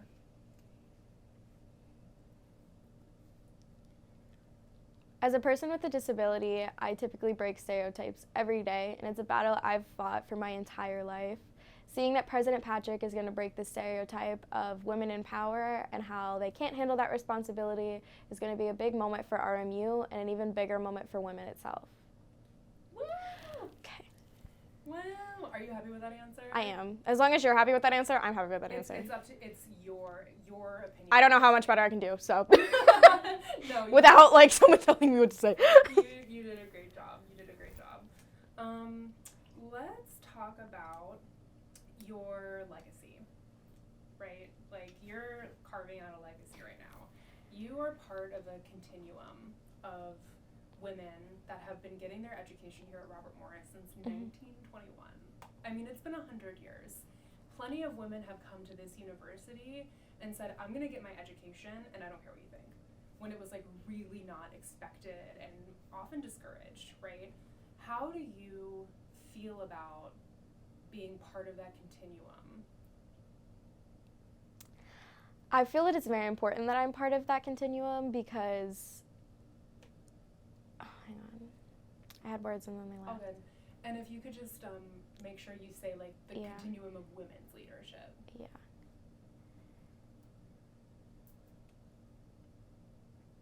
I feel very empowered to be part of the continuum of women's leadership when it comes to education because a lot of women in history did not have the opportunities that I do have for education. I'm very privileged and I feel that I can use my education to make a big difference in the world, and I think a lot of other women can do the same. Awesome. Was that okay? Oh, it was beautiful. Okay. Killing it. Thank you. Can you tell us what you would say to your younger self to motivate her in a time where she really felt like she was not cut out for this? Like, or she felt like this is so hard, how the heck am I gonna do this? What advice would you give your young self? If I was to give my young self any advice, it would be that your hard work will pay off. It took a lot of time as a younger kid to kind of be like my peers, and I always struggled. I didn't think I was going to be anywhere in life. I thought I was barely lucky if I was ever going to get into any type of college or that I was ever going to be able to play any type of sport, but I worked my butt off to make sure that I had the same opportunities as my peers and that I could play a sport like them and that I even was able to skip a grade and do all that stuff. So your hard work will pay off. Yeah, that's awesome. What sport did you play? I played ice hockey, and then I remember in middle school, I wanted to do track, and they told me I couldn't do track because I was blind. So I was like, no, despite you, I am going to do track. Even then I was not that committed at that point. I was like, no, now that you told me no, I'm going to somebody else to find out how I can do track. And I was on the track team. What would you say to people, what do you say to people who say, oh, she has a disability, she can't do that, or oh, she's a woman, she's not going to be a good president? Like, what would your response be to that? Like I said, as a kid, I always said, if you tell me I can't do something, I will show you that I can do it, and I can do it better than you thought I ever could have. So even with me as a person with a disability, just showing that you can do something no matter what. Even as a women president, there should be no stereotype. There are no limits. You can do what you put your mind to. It just takes a lot of hard work, but you can do it. Yes, I love it. I love it. Vanessa, what else do you have in your brain? Yeah, What's in your heart? how is like sort of like your support from your family sort of like helped you keep this mindset even though you've probably had setbacks in your life like everyone else, but even more so? Yes, absolutely. I've had many setbacks in my life, but my parents have always been there to pick me up and tell me that I was going to make a difference in the world. My mom would always tell me anytime I would do anything, she'd go out there and be fierce. That was she always told me, and be fearless. She would tell me that I was fearless. And for a long time, I didn't believe her, but then I started actually following that I was fearless, that I could do anything, and that I was going to be fierce, and that's how I learned how to advocate for myself and how I learned how to be so successful in life, and how no matter what, I was going to pick myself up and I was going to try again, because as a person with a disability, I failed a lot. I failed probably more than my peers did, but I every time picked myself back up, I was fierce and I tried again. Addie, you're so awesome. That's amazing. Can I ask you to turn around, and we're going to get like a soundbite of you, speaking to young women who might have a disability, who might be marginalized in some way. Mm-hmm. Can you tell them to be fierce? Like, can you give them that advice? Yes. So you want me Yeah, you don't have to do it to the camera. You can do whatever feels good. Like, my advice to young women leaders who feel like they can't do it, ... Okay. Whenever you're ready. My advice to young women leaders who feel like they can't do it, I want you to know that you can. That you can be fearless, you need to be fierce, and you can achieve anything when you put your mind to it. Yeah, that's so awesome. I was like, is that okay? Yeah. No, I love it. I really would love to cut in your fierce monologue. Like, I think it's so beautiful. Yeah, that was one thing my mom would always tell me, like, whenever I'd go before I go out and did anything, whether it was give a speech or go play my sport, whatever, she'd always say, be fierce. So she'd always tell me. Yeah. So. I love it. I love it so much. Like I said, for a long time, it was not something I believed. I was like, yeah, okay, whatever. But then, as I got older, it was something that I lived by. Yeah, for sure. What do you tell yourself on days you don't feel very fierce? I tell myself that you've worked so hard to be where you are today, that even though today does not feel like a good day, you can't just step back from what you have achieved already. You need to look at the positives, and you need to keep going, because not only is what you're trying to do for yourself, but you're trying to do it for your younger self and for future women. I love it. Great. Let's do one final question. Catherine, have you been listening into this? Yeah, and it's Catherine, I'm going to volley a question to you. Yeah. What do you want to ask Addie to close this out?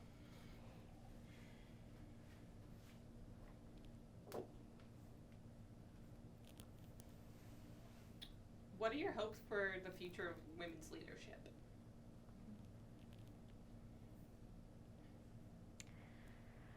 If I had to have any hopes for the future of women's leadership, it would be that they don't feel scared, that they feel heard, and that they feel welcome and accepted in any environment that they step into, and that they feel that they can achieve anything just by putting their mind to it, and that they feel that they can be fearless, and that there's no limits to whatever they want to do. Love it. I feel like I'm repeating myself, but... No, I mean, Addie, let me ask you this. Is there anything you haven't said that you feel, haven't said yet that you feel is important to share? I don't think so. I just think this is a great opportunity for President Patrick, and I'm so excited to see what she does with the university. And just seeing a female president just in my lifetime makes me feel more empowered and makes me want to keep doing what I'm doing. Do you think you will see a female president of the United States in your lifetime? I am really hoping that I will. I have high hopes that there will be a women's president eventually. Unfortunately, I'm not planning on going to politics or anything, so won't be me. But I feel like if anyone has the determination that I do and the hopes to change the world, that they would be a good woman president, and I would love to see it. Yeah. Can we talk about really quickly inclusivity, right? Yes. Because you advocate for inclusivity Yes. in the classroom, Yep. and you are a leader in that field. Yes. How does having a woman president help pave the way for a more inclusive world? And if you could rephrase the question as best you can.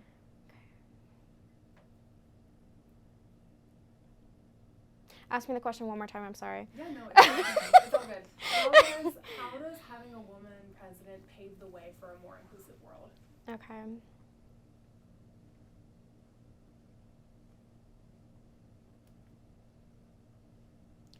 When we talk about inclusivity, there is a lot of areas to cover, whether that's disability, religion, sexuality, gender, all of that. So I think the fact that we have a women's president opens up that area of inclusivity within our campus and our environment here at RMU, and I'm looking forward to seeing what other presidents come next, whether that's someone of a different religion, of someone of a different race. I feel like it just opens the doors. And what was I gonna say? Sorry. You're good. That was absolutely beautiful. Okay. Yeah. You feel like it opens the doors for... I'm trying to think. Yeah. Yeah, it opens the doors for future inclusivity within RMU and just within our Pittsburgh community. I love it. That was a beautiful answer. Thank you. Addie, is there anything else on your heart that you I want to don't share? think so. Okay. Vanessa, is there anything else you wanted to get? I guess I kind of wanted to. I forgot it now. It's okay. My brain's like in and out. No worries. Yeah, I'm good. Yeah. Well, wonderful job. I'm so happy you were here. Addie, did you see my email with the collage note? I looked at it and then was like, I'll have to come back to this because where I was not paying attention. I was like, I'll have to come back and read this later. We have like a little B-roll opportunity. Okay. Where we're like, this is a Robert Morris University yearbook from 1965. And I just wanted you to flip through that for a second and let me know your thoughts.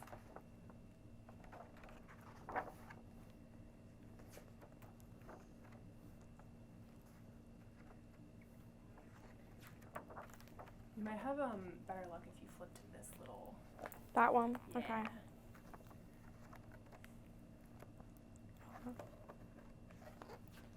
Have you ever seen this before? I have not.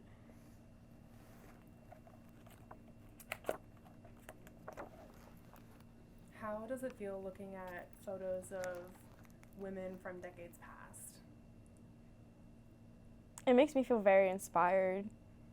I don't think I realized how many women went to college at this point in history.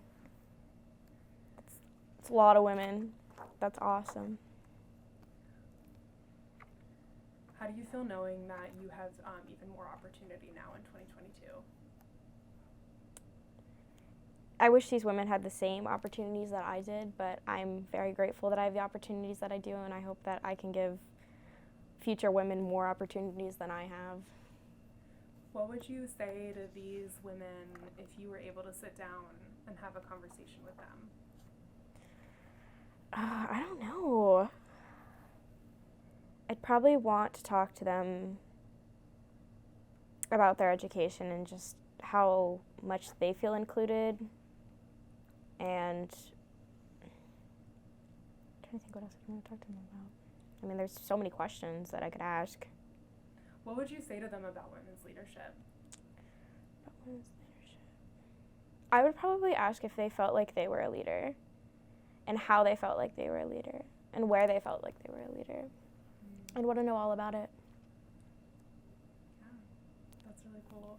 My last question is, if these women felt like they were tired or couldn't continue or felt like the world was just too biased against women at the time, what would you say to motivate them?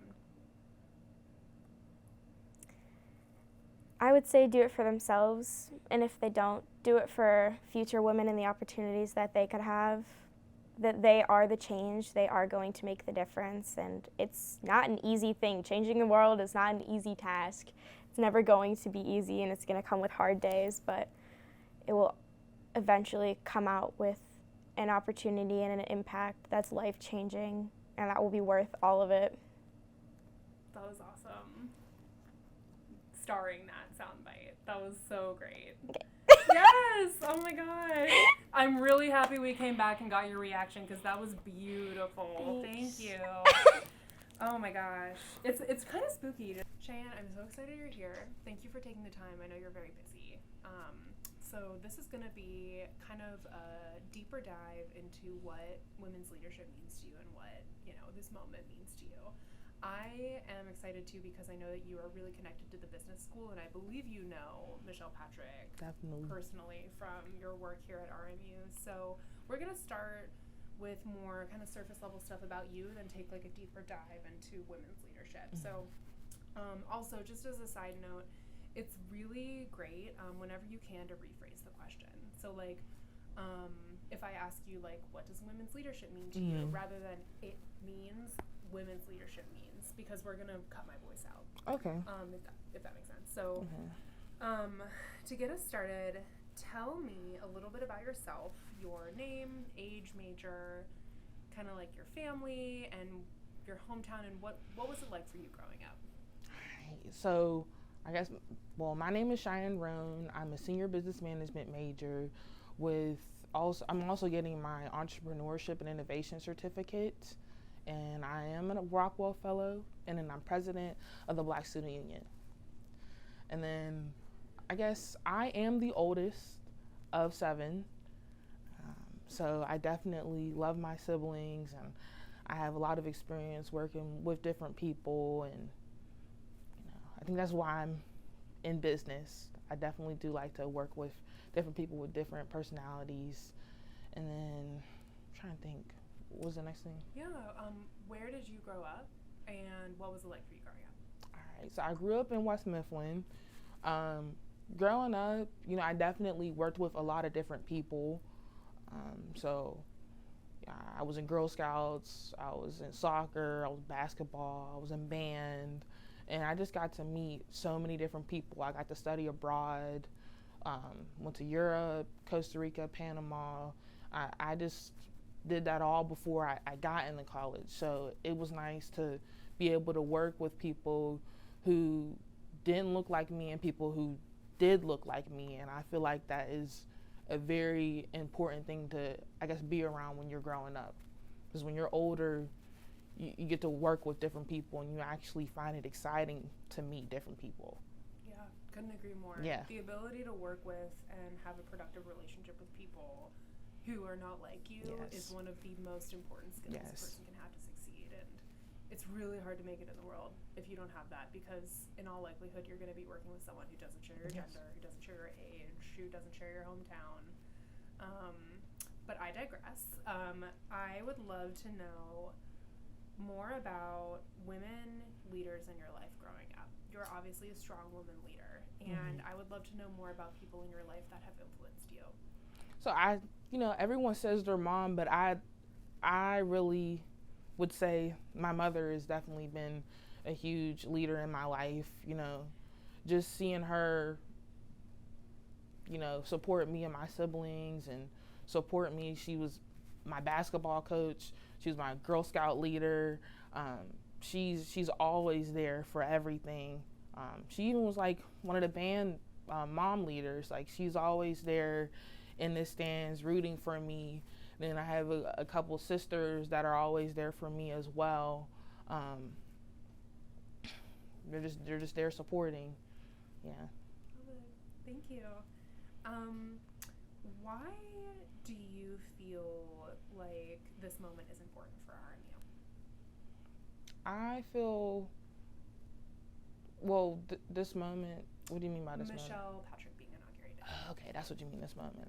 I feel like, Michelle Patrick being inaugurated as president is wonderful. To see a woman leading is very empowering, especially for the little girl that's always in me. It's just like, I have these dreams to aspire for more and more and more. And then when you see someone who is female, actually going and leading, it inspires other girls to lead and inspires them to, strive for more.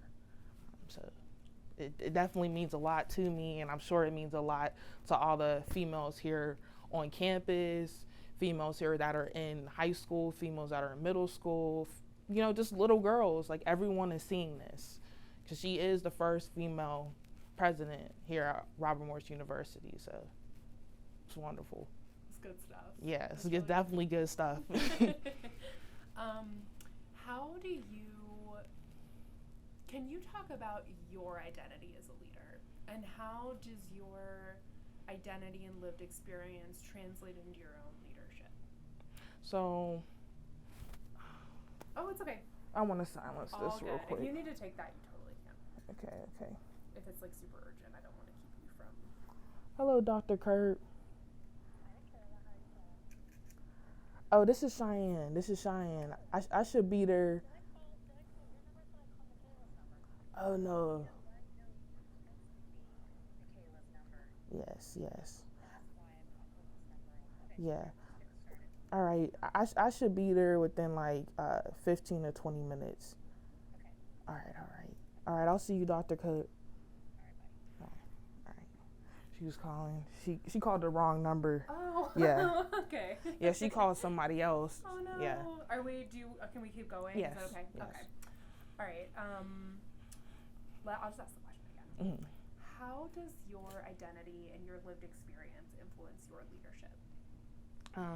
So my identity as a Black female definitely has influenced a lot of my leadership. Just kind of seeing, how to work with different people definitely helps me, learn how to engage with other people. And what I mean by that is knowing what things to say, what things not to say, how to make sure everyone feels included when you are having a meeting or when you are interacting with another leader, because we all should be inspiring everyone to be kind of a leader. We don't want any followers, especially if you're a female. You want to see other females win. You want to see other people like you win. Like if I'm a business major, I would like to see all of the business majors that I am in class with. I want to see them win. I want to see them get great jobs. I want to be able to network with them. So just seeing everybody win. Love it. Thank you. Let's talk about, you mentioned rooting for other people in your community, in your group, in your corner. What do you think the bonds between women, how do you think the bonds between women transform individuals and society? The bonds between, I guess, other women, I feel like it leads to more positivity. It leads to more women being represented, and in a lot of our needs and our wants and our desires being represented. Because if there aren't women in higher positions of power, and that could be within, the Capitol, that could be within the White House, that could be within schools, that can be within universities. It's just it's creating awareness to a woman's voice. And if there aren't women to be up there in these leadership positions, we aren't going to be represented. So I think just having more bonds with women, and especially women that are, higher up in leadership, will inspire other women to root for more. So I don't know if that answers the question. It does. It totally does. Thank you. Let's talk about women leaders on RMU's campus beyond Michelle. Why does RMU feel like a place where you can grow as a female leader? I feel like it's a place where you can grow as a female leader because I see other female leaders around me almost every single day. I mean, there's Dr. Griffinell. She's the faculty advisor and creator of the Rockwell Fellowship, and she's definitely led me a lot and helped me a lot with my own business. Then there's also Kishma DeCastro Salas. She is the advisor for the Black Student Union and also is the director of the Multicultural Student Union here. And she's helped us a lot, especially students of color here on campus, and made them feel at home here when they come to Robert Morris University. So it's just seeing all these women in, higher, roles of leadership, and you're like, all right, well, I can do this too. Yeah, you totally can. You are. You literally are. Wonderful. Let's talk about your legacy as a leader. thinking about all of these women that have come before you and will come after you, what do you want your legacy to be? I would like more, I've been saying this before, but I would just like more girls to just know that you can do whatever you would like to do, and it doesn't have to be, you don't have to get permission from anyone else. And that's from a man, that's from a woman, that could be from the internet. I mean, if you would like to change your major, you could change your major. If you would like to, get a certain job, you could get that job. If you want to lead this club, you can lead that club. Like, you can do what you put your mind to, and we have one life, and you just need to make sure that you're striving for the things that you want. So. Oh my gosh, yeah. Beautiful. I love that. That's a good one. Do you do that when you mark that's great. If you see Naz going like this, it means that he's marking it for us to use. He is? Okay. Amazing. That was beautiful. Thank you. What else feels important to you to talk about today? Just representation. When you see groups around you, you like to be included. And like when we tell different stories and, hear from people with different backgrounds, it's beautiful because it feels like it's a more inclusive environment. So I just like how, our president is female, because I feel like we'll get a lot of different, I feel like a lot of different perspectives will be put in the light by just hearing from what she's coming from. And then she's also very involved with the students here on campus. I mean, I'll see her at the plays, I'll see her at the football games, I'll see her at, all the meet and greets for the sororities, the fraternities, for all the multicultural student union clubs. Like, it's just wonderful to see how engaged she is with the students, and it really lets us know that she cares. But yeah. I love that. What advice would you give a young high school student who sees Michelle Patrick become a president of the university and says, oh, that's great for her, but I could never do that? What advice would you give that young woman? I would tell them to reach out to her. And just have a coffee with her and just talk and just say, how did you get here?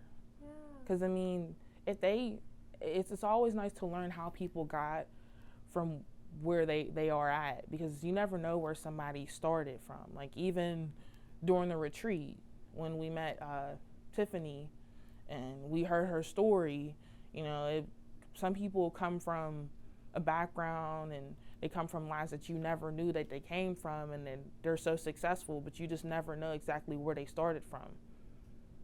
So it's definitely an eye-opening experience when you ask someone, how did they get here, and how can I help you, and then how can they help you, and then how they can help you. I don't know how to explain it. Yes, I understand. Yeah. Well, how I can help them and how they can help. I don't know. My words are weird. Okay. But like, I guess helping each other, and then opening your eyes, because when you always have certain thoughts about people, and then when you actually get to know them, you're just coming up with conclusions, Don't judge a book. Yeah, don't judge a book. Yeah, totally. Yeah.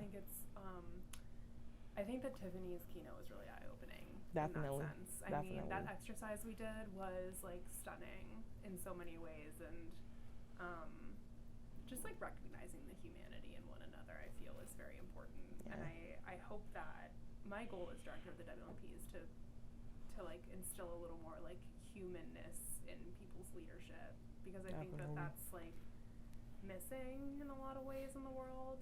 And so, again, I digress, but you're being interviewed, not me. So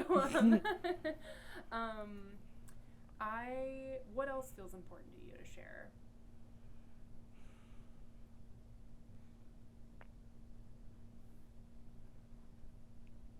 I don't know. I know I talked about support, and I know I talked about empowerment. And then just, I guess, another thing, a root of like togetherness. Like, even though we may all look different, even though we may all have different majors and different lives that we are living, I feel like we are all colonials. We are all here together. We are all here to graduate. we all are here to get beautiful jobs and live beautiful lives. And I just feel like, you know, you see someone struggling, you know, if you can help them, help them. So. Yeah, I'm sure you do a very good job at that. I know you do. RMU's very I try lucky to. have you. Yes, Thank you. Definitely. Let's talk about, I want to show you something. Hang tight.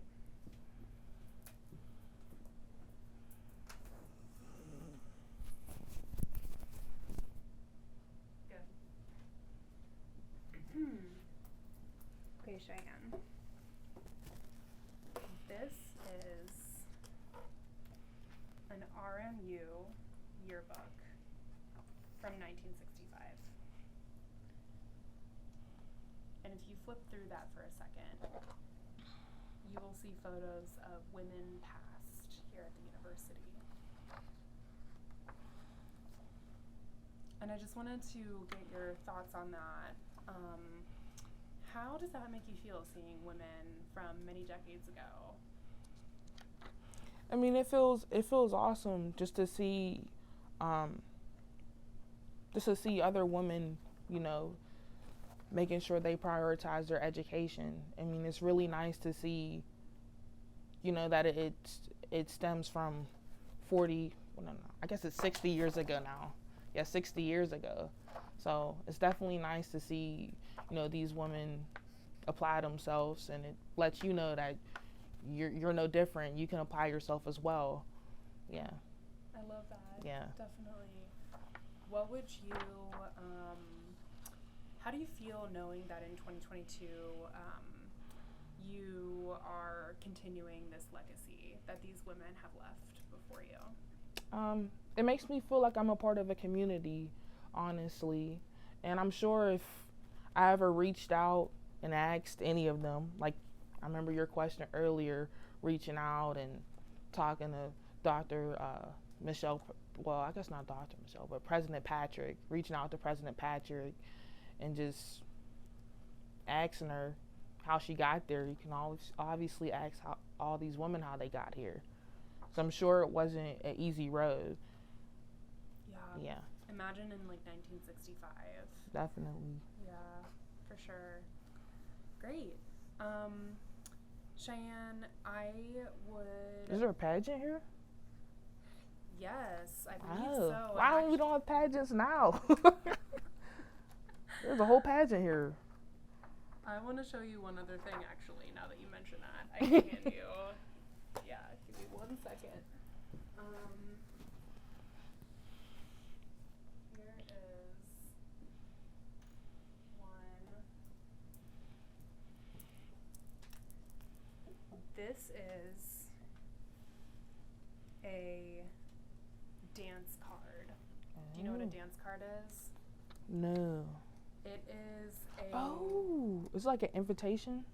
Kind of, yes. That is from 1937. And it is a card that the women would bring to college dances for Robert Morris, and men would sign up to have a dance with them. Wow. Yeah. I feel like that's leadership right there. I feel like it is. I feel like it is because you're really organizing like who you're going to spend your time with. It's like time management. You're taking honestly. charge. You're taking charge. It's time management. Mm-hmm. You know. Yeah, that is almost 100 years old, which is wow. Yeah. It's like a class scheduling right here. It's dance scheduling. I'm gonna show you one more thing. Sorry, I keep getting in front of the camera.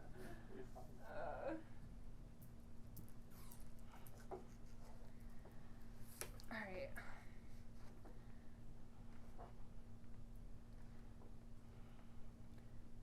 I'm gonna switch with you. This is an advertisement for the Robert Morris Secretarial School from the 60s. Secretarial School. Wow.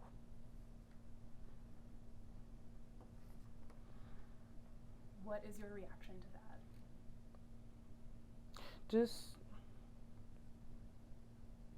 It's just wonderful. It's just wonderful to see, women being represented all the way from back to 1960s. It's just crazy.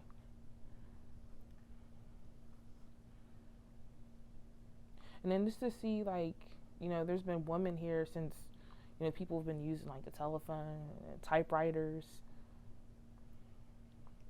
And there's another spring dance. Someone's pointing at.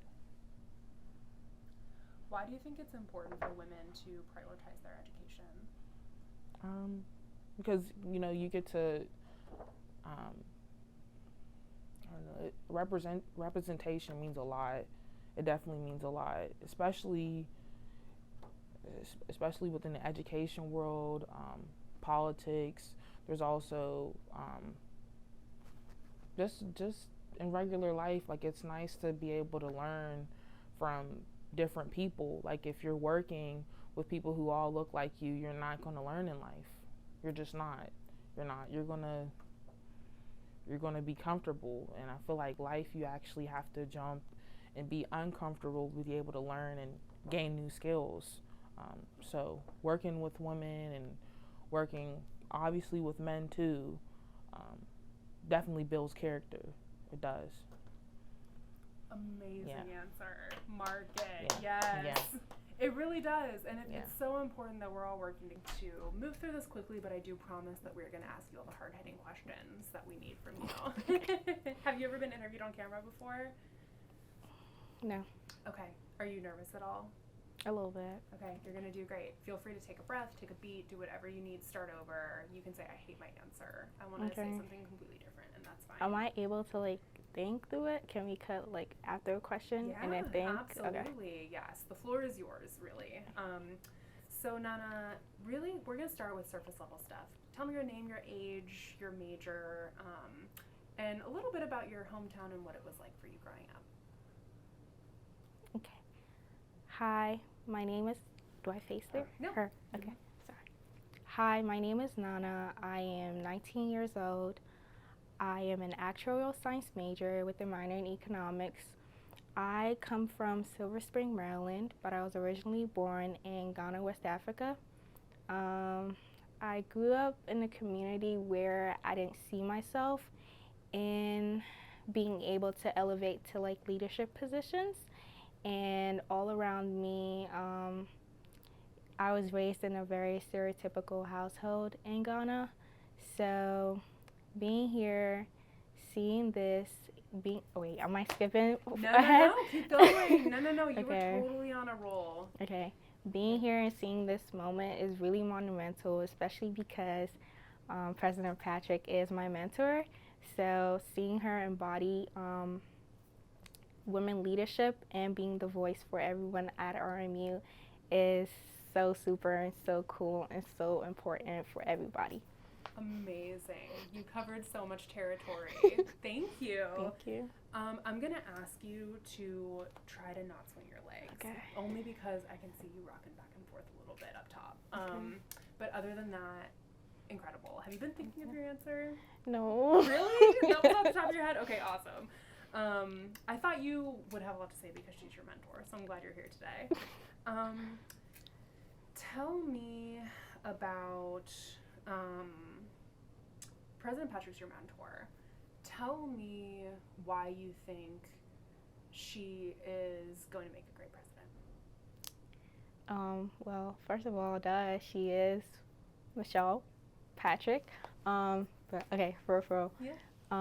I think President Patrick is where she needs to be, mainly because you can see what she did for the School of Business. She was able to transform it, and it is now accredited. And President Patrick really cares for students and the student body as a whole. And I think her being president of Robert Morris University is monumental, fantastic, and she's going to do really great things for the school, especially for the student body. I love it. Thank you. I want to talk to you about representation in leadership. You mentioned that you were born in West Africa and now you are from Maryland, so you are out of state and from Pennsylvania. So why is it important to have diversity and representation in leadership in terms of country of origin, in terms of gender, in terms of, belief systems? Why is that important to you? I think it is very important to incorporate diversity wherever we may be, because it is very important to hear other people's voices and see other people's perspectives.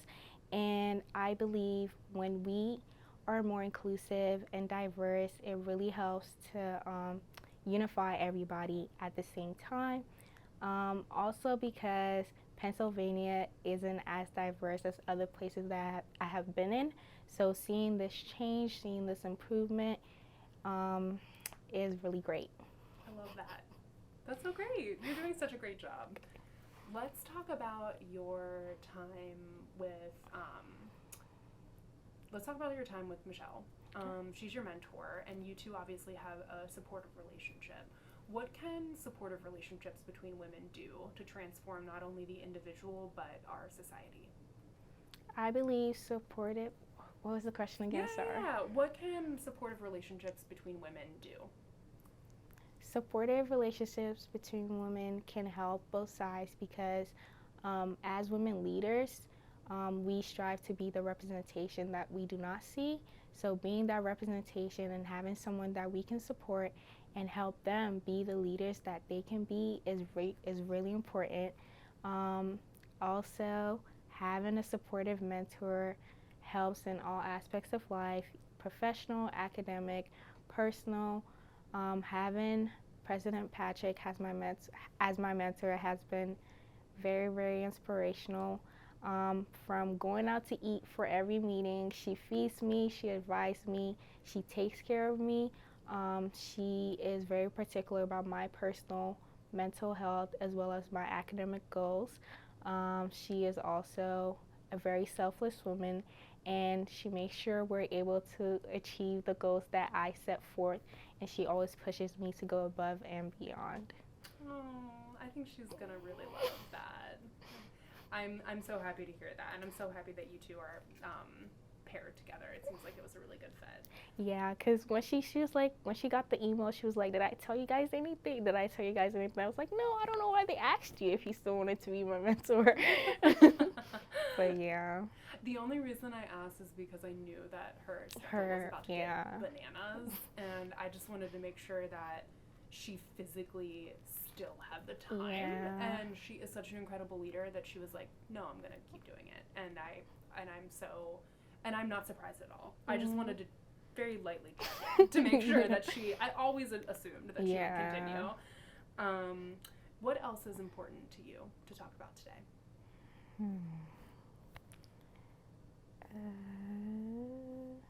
Important, like... What else do you feel like is something you want to share? If anything. And you can say, no, I'm done.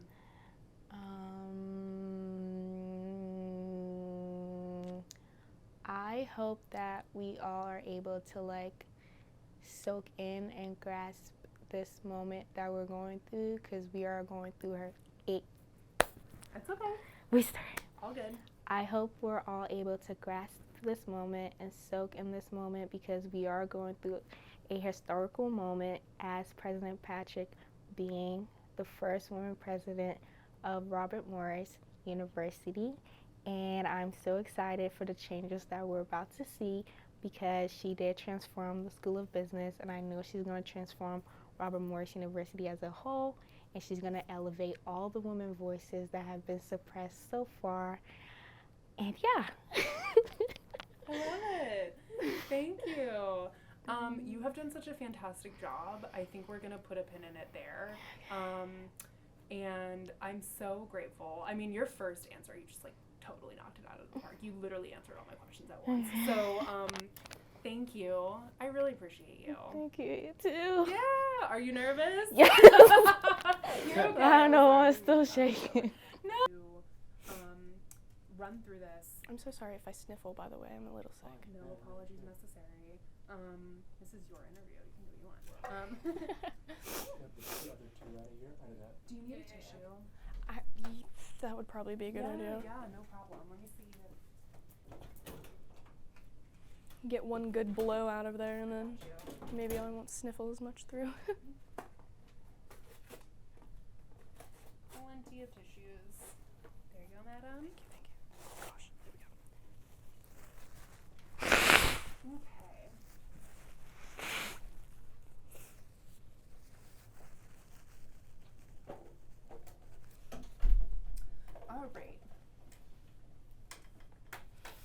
All right. And then there was light. Yes.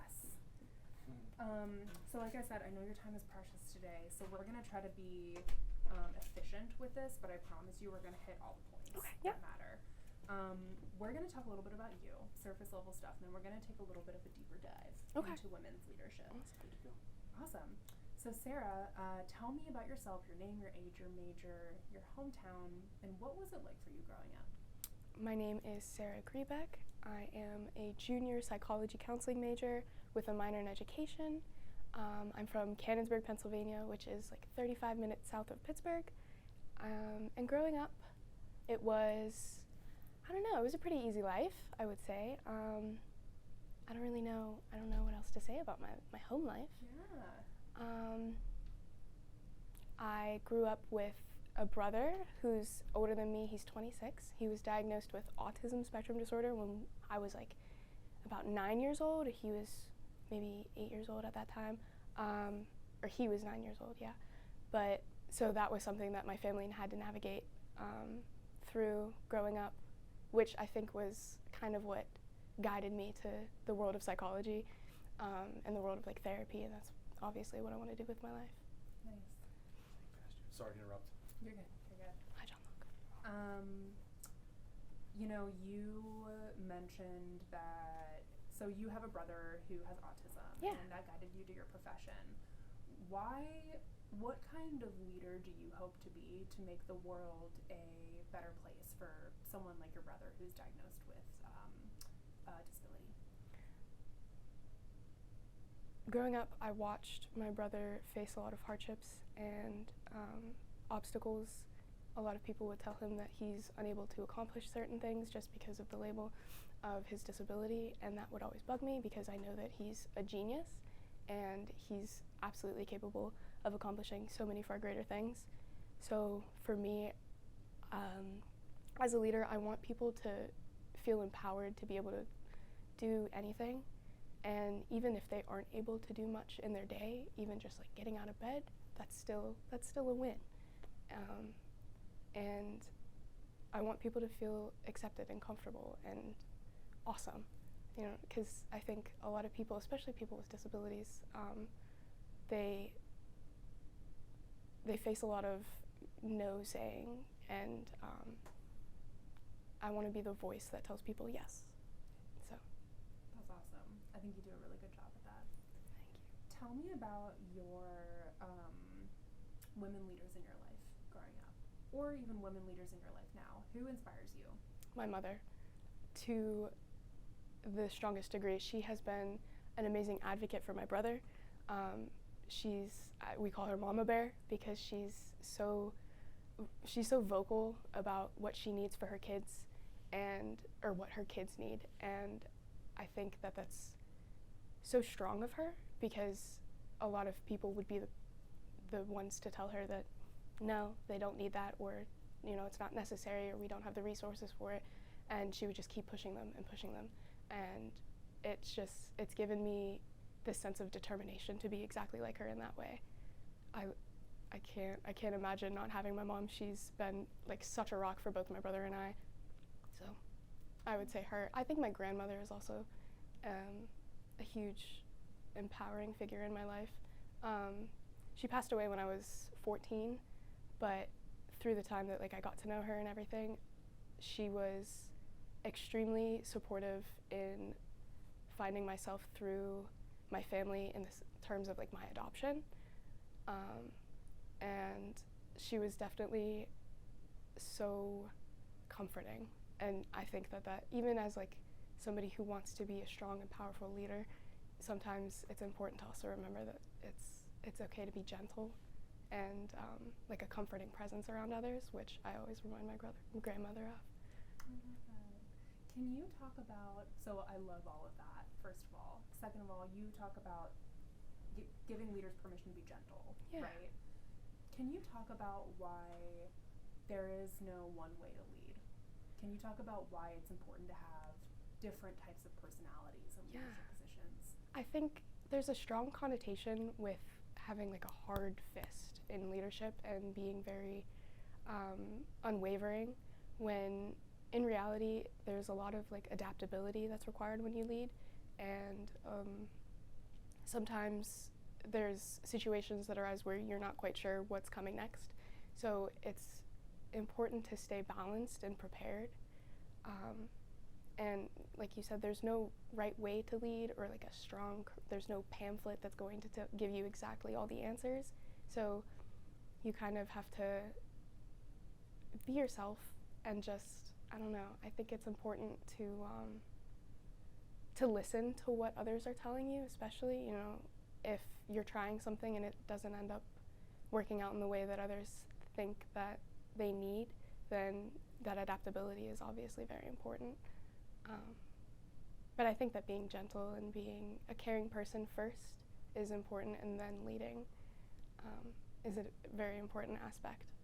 I totally agree with you, and I think that you embody so much of that in how you operate in your own leadership. I would love to get a quick soundbite out of you, and I'm not trying to tell you what to say, but I do think you've already said it, which is going to make it a little more concise. In the WLMP, I always try to tell students, being a good leader does not mean lead like a man. Yeah. Right? So what you said about like having a hard fist and having permission to be vulnerable, right? Yeah. That goes against a lot of like traditional leadership values, or whatever you want to call it. Absolutely. I would love to hear you say, being a good leader does not mean you have to lead like a man. You can bring your own authentic self to your leadership, and that can mean being kind, being vulnerable, being flexible, or whatever's in your heart. If we could just get it in like 2 sentences, I think that would be so powerful. Absolutely. Take all the time you need. I'm trying to word it in my head. Yeah. Being a good leader does not mean that you have to be a male leader. I think it's important to lead as yourself, and to lead with vulnerability and openness and willingness to change and willingness to experience new things. I think it's important to have an open mind. That's about all I got. Yeah. No, that was great. Could you do that one more time and then just iron out the kinks? Yeah. Mm-hmm. Yeah, absolutely. See, I already forget it. It's okay. Do you want me to feed you a little sentence or two? Oh, I got you. Put it back in there. Being an effective leader does not mean that you have to lead like a man. It means bringing your own authentic self to your leadership, and that includes your gender. Being a good leader does not mean that you lead like a man. It means, to me at least, that you should lead with vulnerability and openness and willingness to learn and experience new things. Love it. Beautiful, Market. I mean, just so, you really summed up like what the WLMP is all about. Yeah, it's not all about us in this video, but it is. We still gotta represent. Yeah. Can I jump in here? Yeah. I'm gonna show you something. I just want you to take a look at it and then react to it.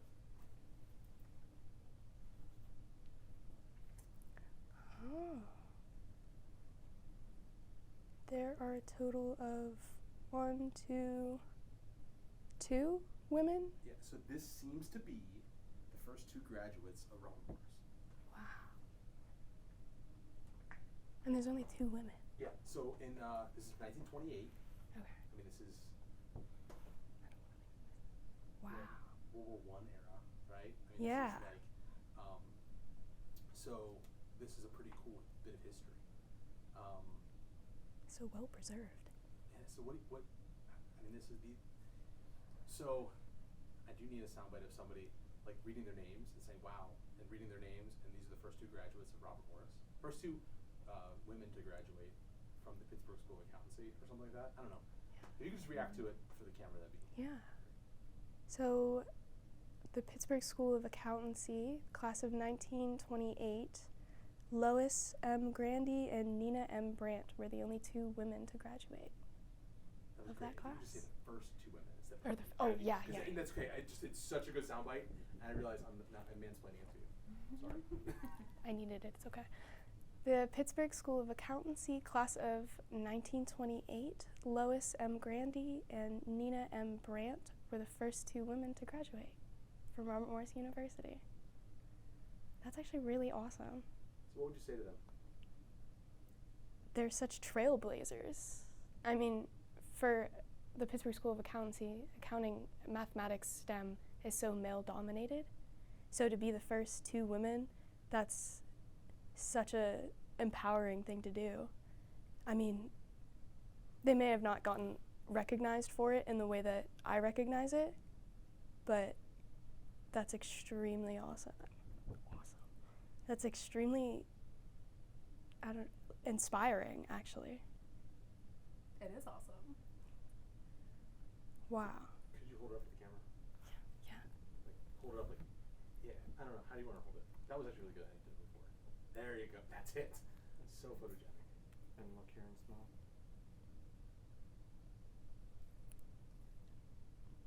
That's almost like spooky. Like, I feel just like, I mean, that was 100 years ago. Yeah. Sarah, how do you feel 100 years later that you're continuing this legacy? Oh gosh.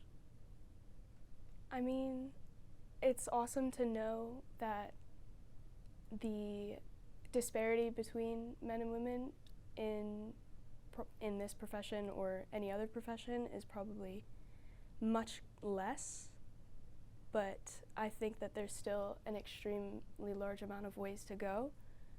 So it's honestly a large piece of encouragement to keep going and to keep pushing and breaking those boundaries, because they did it and we can do it again.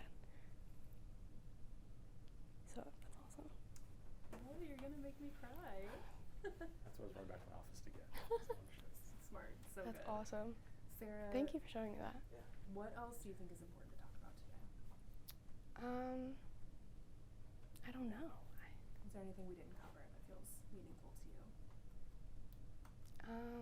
I mean, in regards to like Dr. Patrick's inauguration, it's absolutely inspiring as the first woman president of Robert Morris University. Seeing that and meeting her, I think, was something that just like solidified the idea in my mind, because she's taken a lot of time to meet with different organizations. So I've seen her through the Wlmp, and I've seen her through my opportunity to be a Thrive leader, and it's just so comforting, I think, to know that and to be able to see that I can physically see how much she cares and how much she wants to do this, and it's awesome. So I don't know what else. It is awesome. I keep saying awesome, but Yeah. Like Girl, all I of say this it is all the awesome. time. It's so awesome. I don't know. I love it so much. It's so exciting. I'm so excited for her. I'm excited for the school. Me too. I'm excited for you. I'm excited that you're here because we all are here to serve you.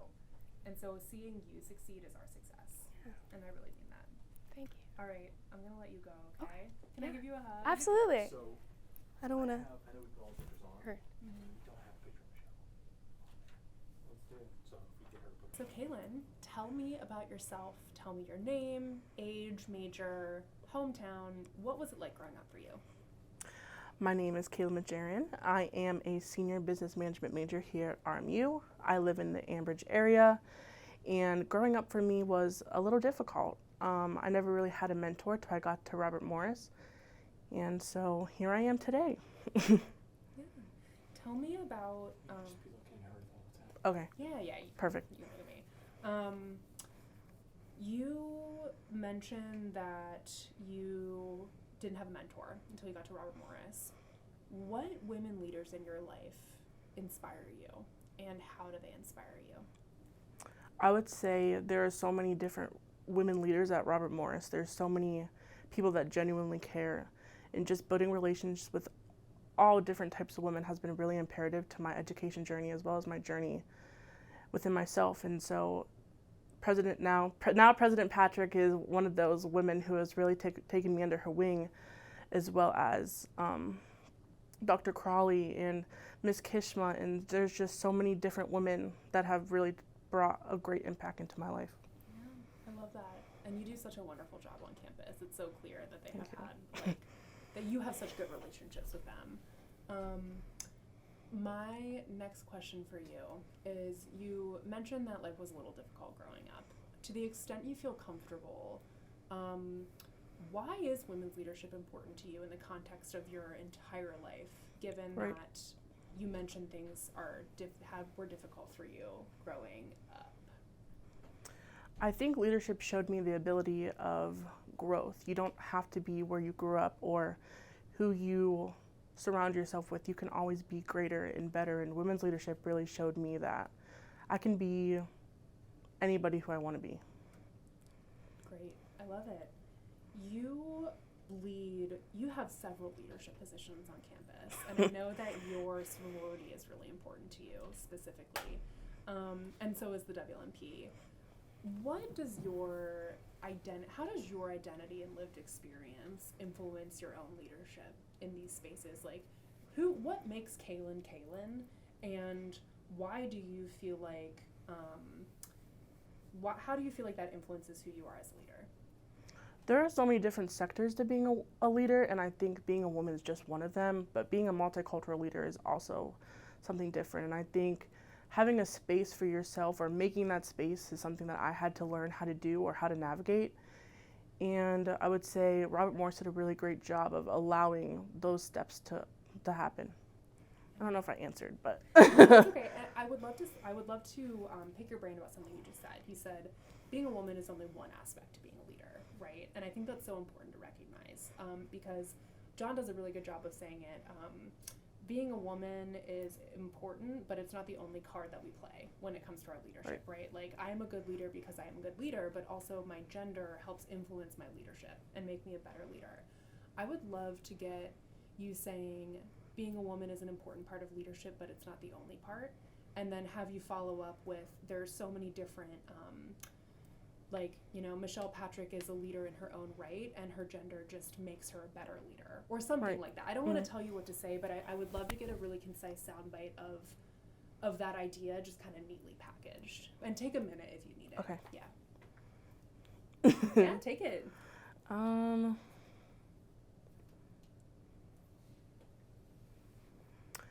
So I would say that being a leader is, sorry. That's okay. I don't know how to say it. Yeah. Here, let's try this. Being a, Oh, I got it. You got it? Yes. Okay. All the different sectors of being a leader are really important to being a strong leader, like your major and your professional development and your gender and your race, and all of those things combined really structure you as a person. And I think President Patrick does a great job of just being a leader within her own ability. She's a woman, she has a business background, but at the end of the day, she's going to grow our campus and grow it stronger and where it needs to be. Love it. Thank you. Let me ask you this. Why is community and women supporting women important? That's a good one.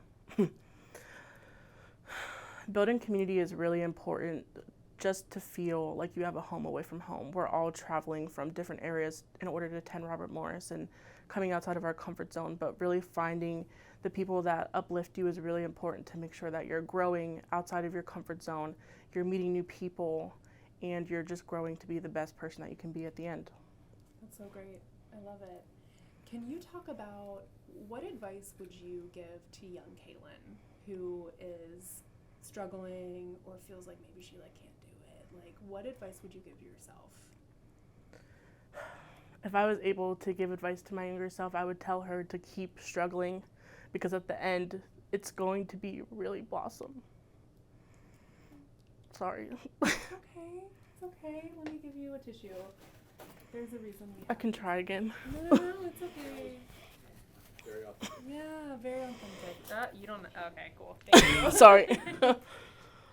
think it's because Laura really knows. I do. I really do.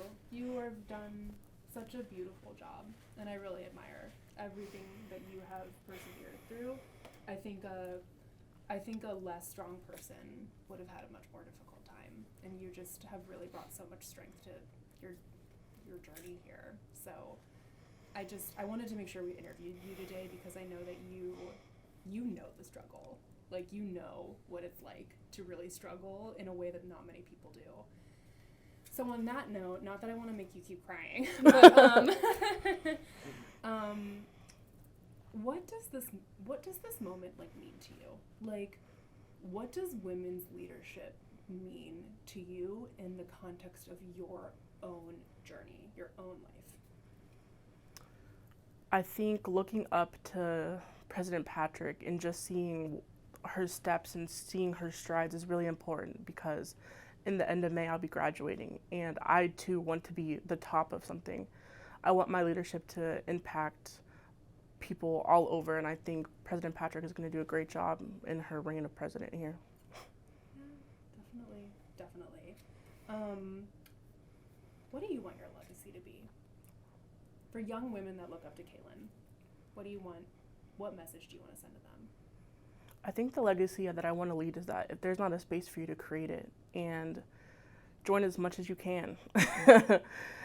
There's so many different aspects to who you can be, and I think that developing each part is really important to yourself. Definitely.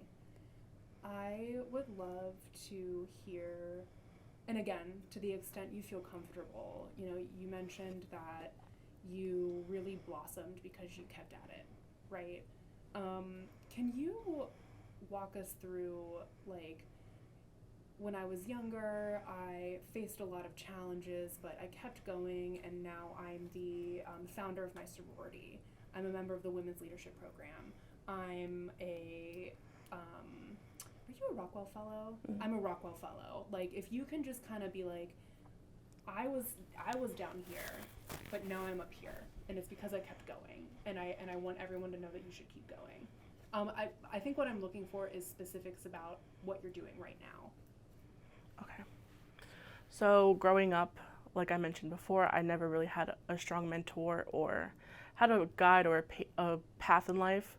I just kind of went through the motions. I had fun at school, but I never really took it seriously. And my parents valued education, but weren't able to help me with my homework, as they never completed high school. And so when I got to Robert Morris, I was completely out of my element. I had no idea how to complete the FAFSA or how to register for classes, and just being able to get mentored so early on in my career really helped me. There's so many different people that had a place into the woman that I am today, and the membership that I brought to campus. Sigma Lambda Gamma is the first multicultural sorority in Western Pennsylvania, and we're just doing the thing out here. We're making space for people that didn't feel like they had it in different organizations, and celebrating all different types of ethnicities, backgrounds, cultural and academically, and just really building community throughout Robert Morris as well as off campus. Awesome. I love Sorry, this. I couldn't bring them all in. No, you're good. We are gonna wrap this up soon because I know you have to get to class. But I am gonna pause there and let John. Yeah, I have one thing for you. Yeah. I'll show you something. Let's take a look at this. I just want you to kind of react to what you see.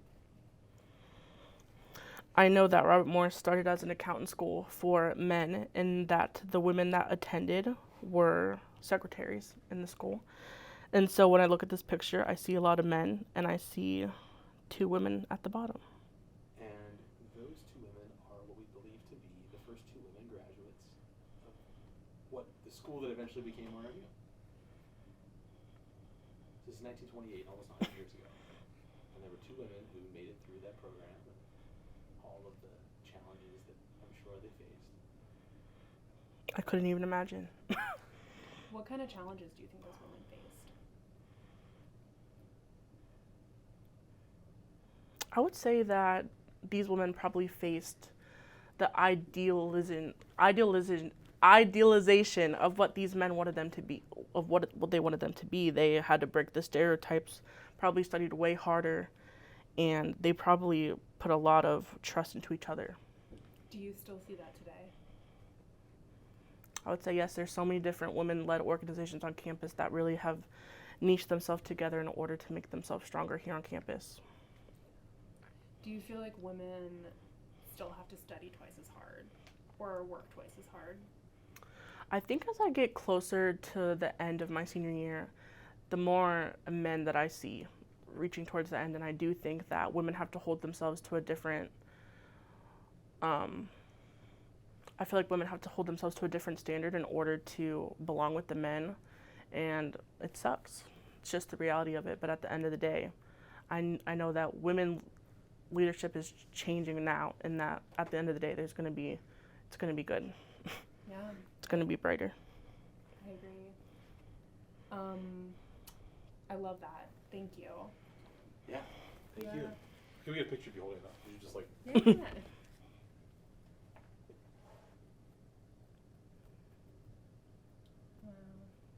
And Kaylin, can I get a Are my picture? tissues in there? Yeah. Can I get I try to a hide picture them. on my phone? Yeah. I'm so sorry, John. Can we get her one more time? Oh, sure. Like Yeah. Sorry. No, not your fault at all. I'm going to. Wow, that is so. I mean, Kaylin,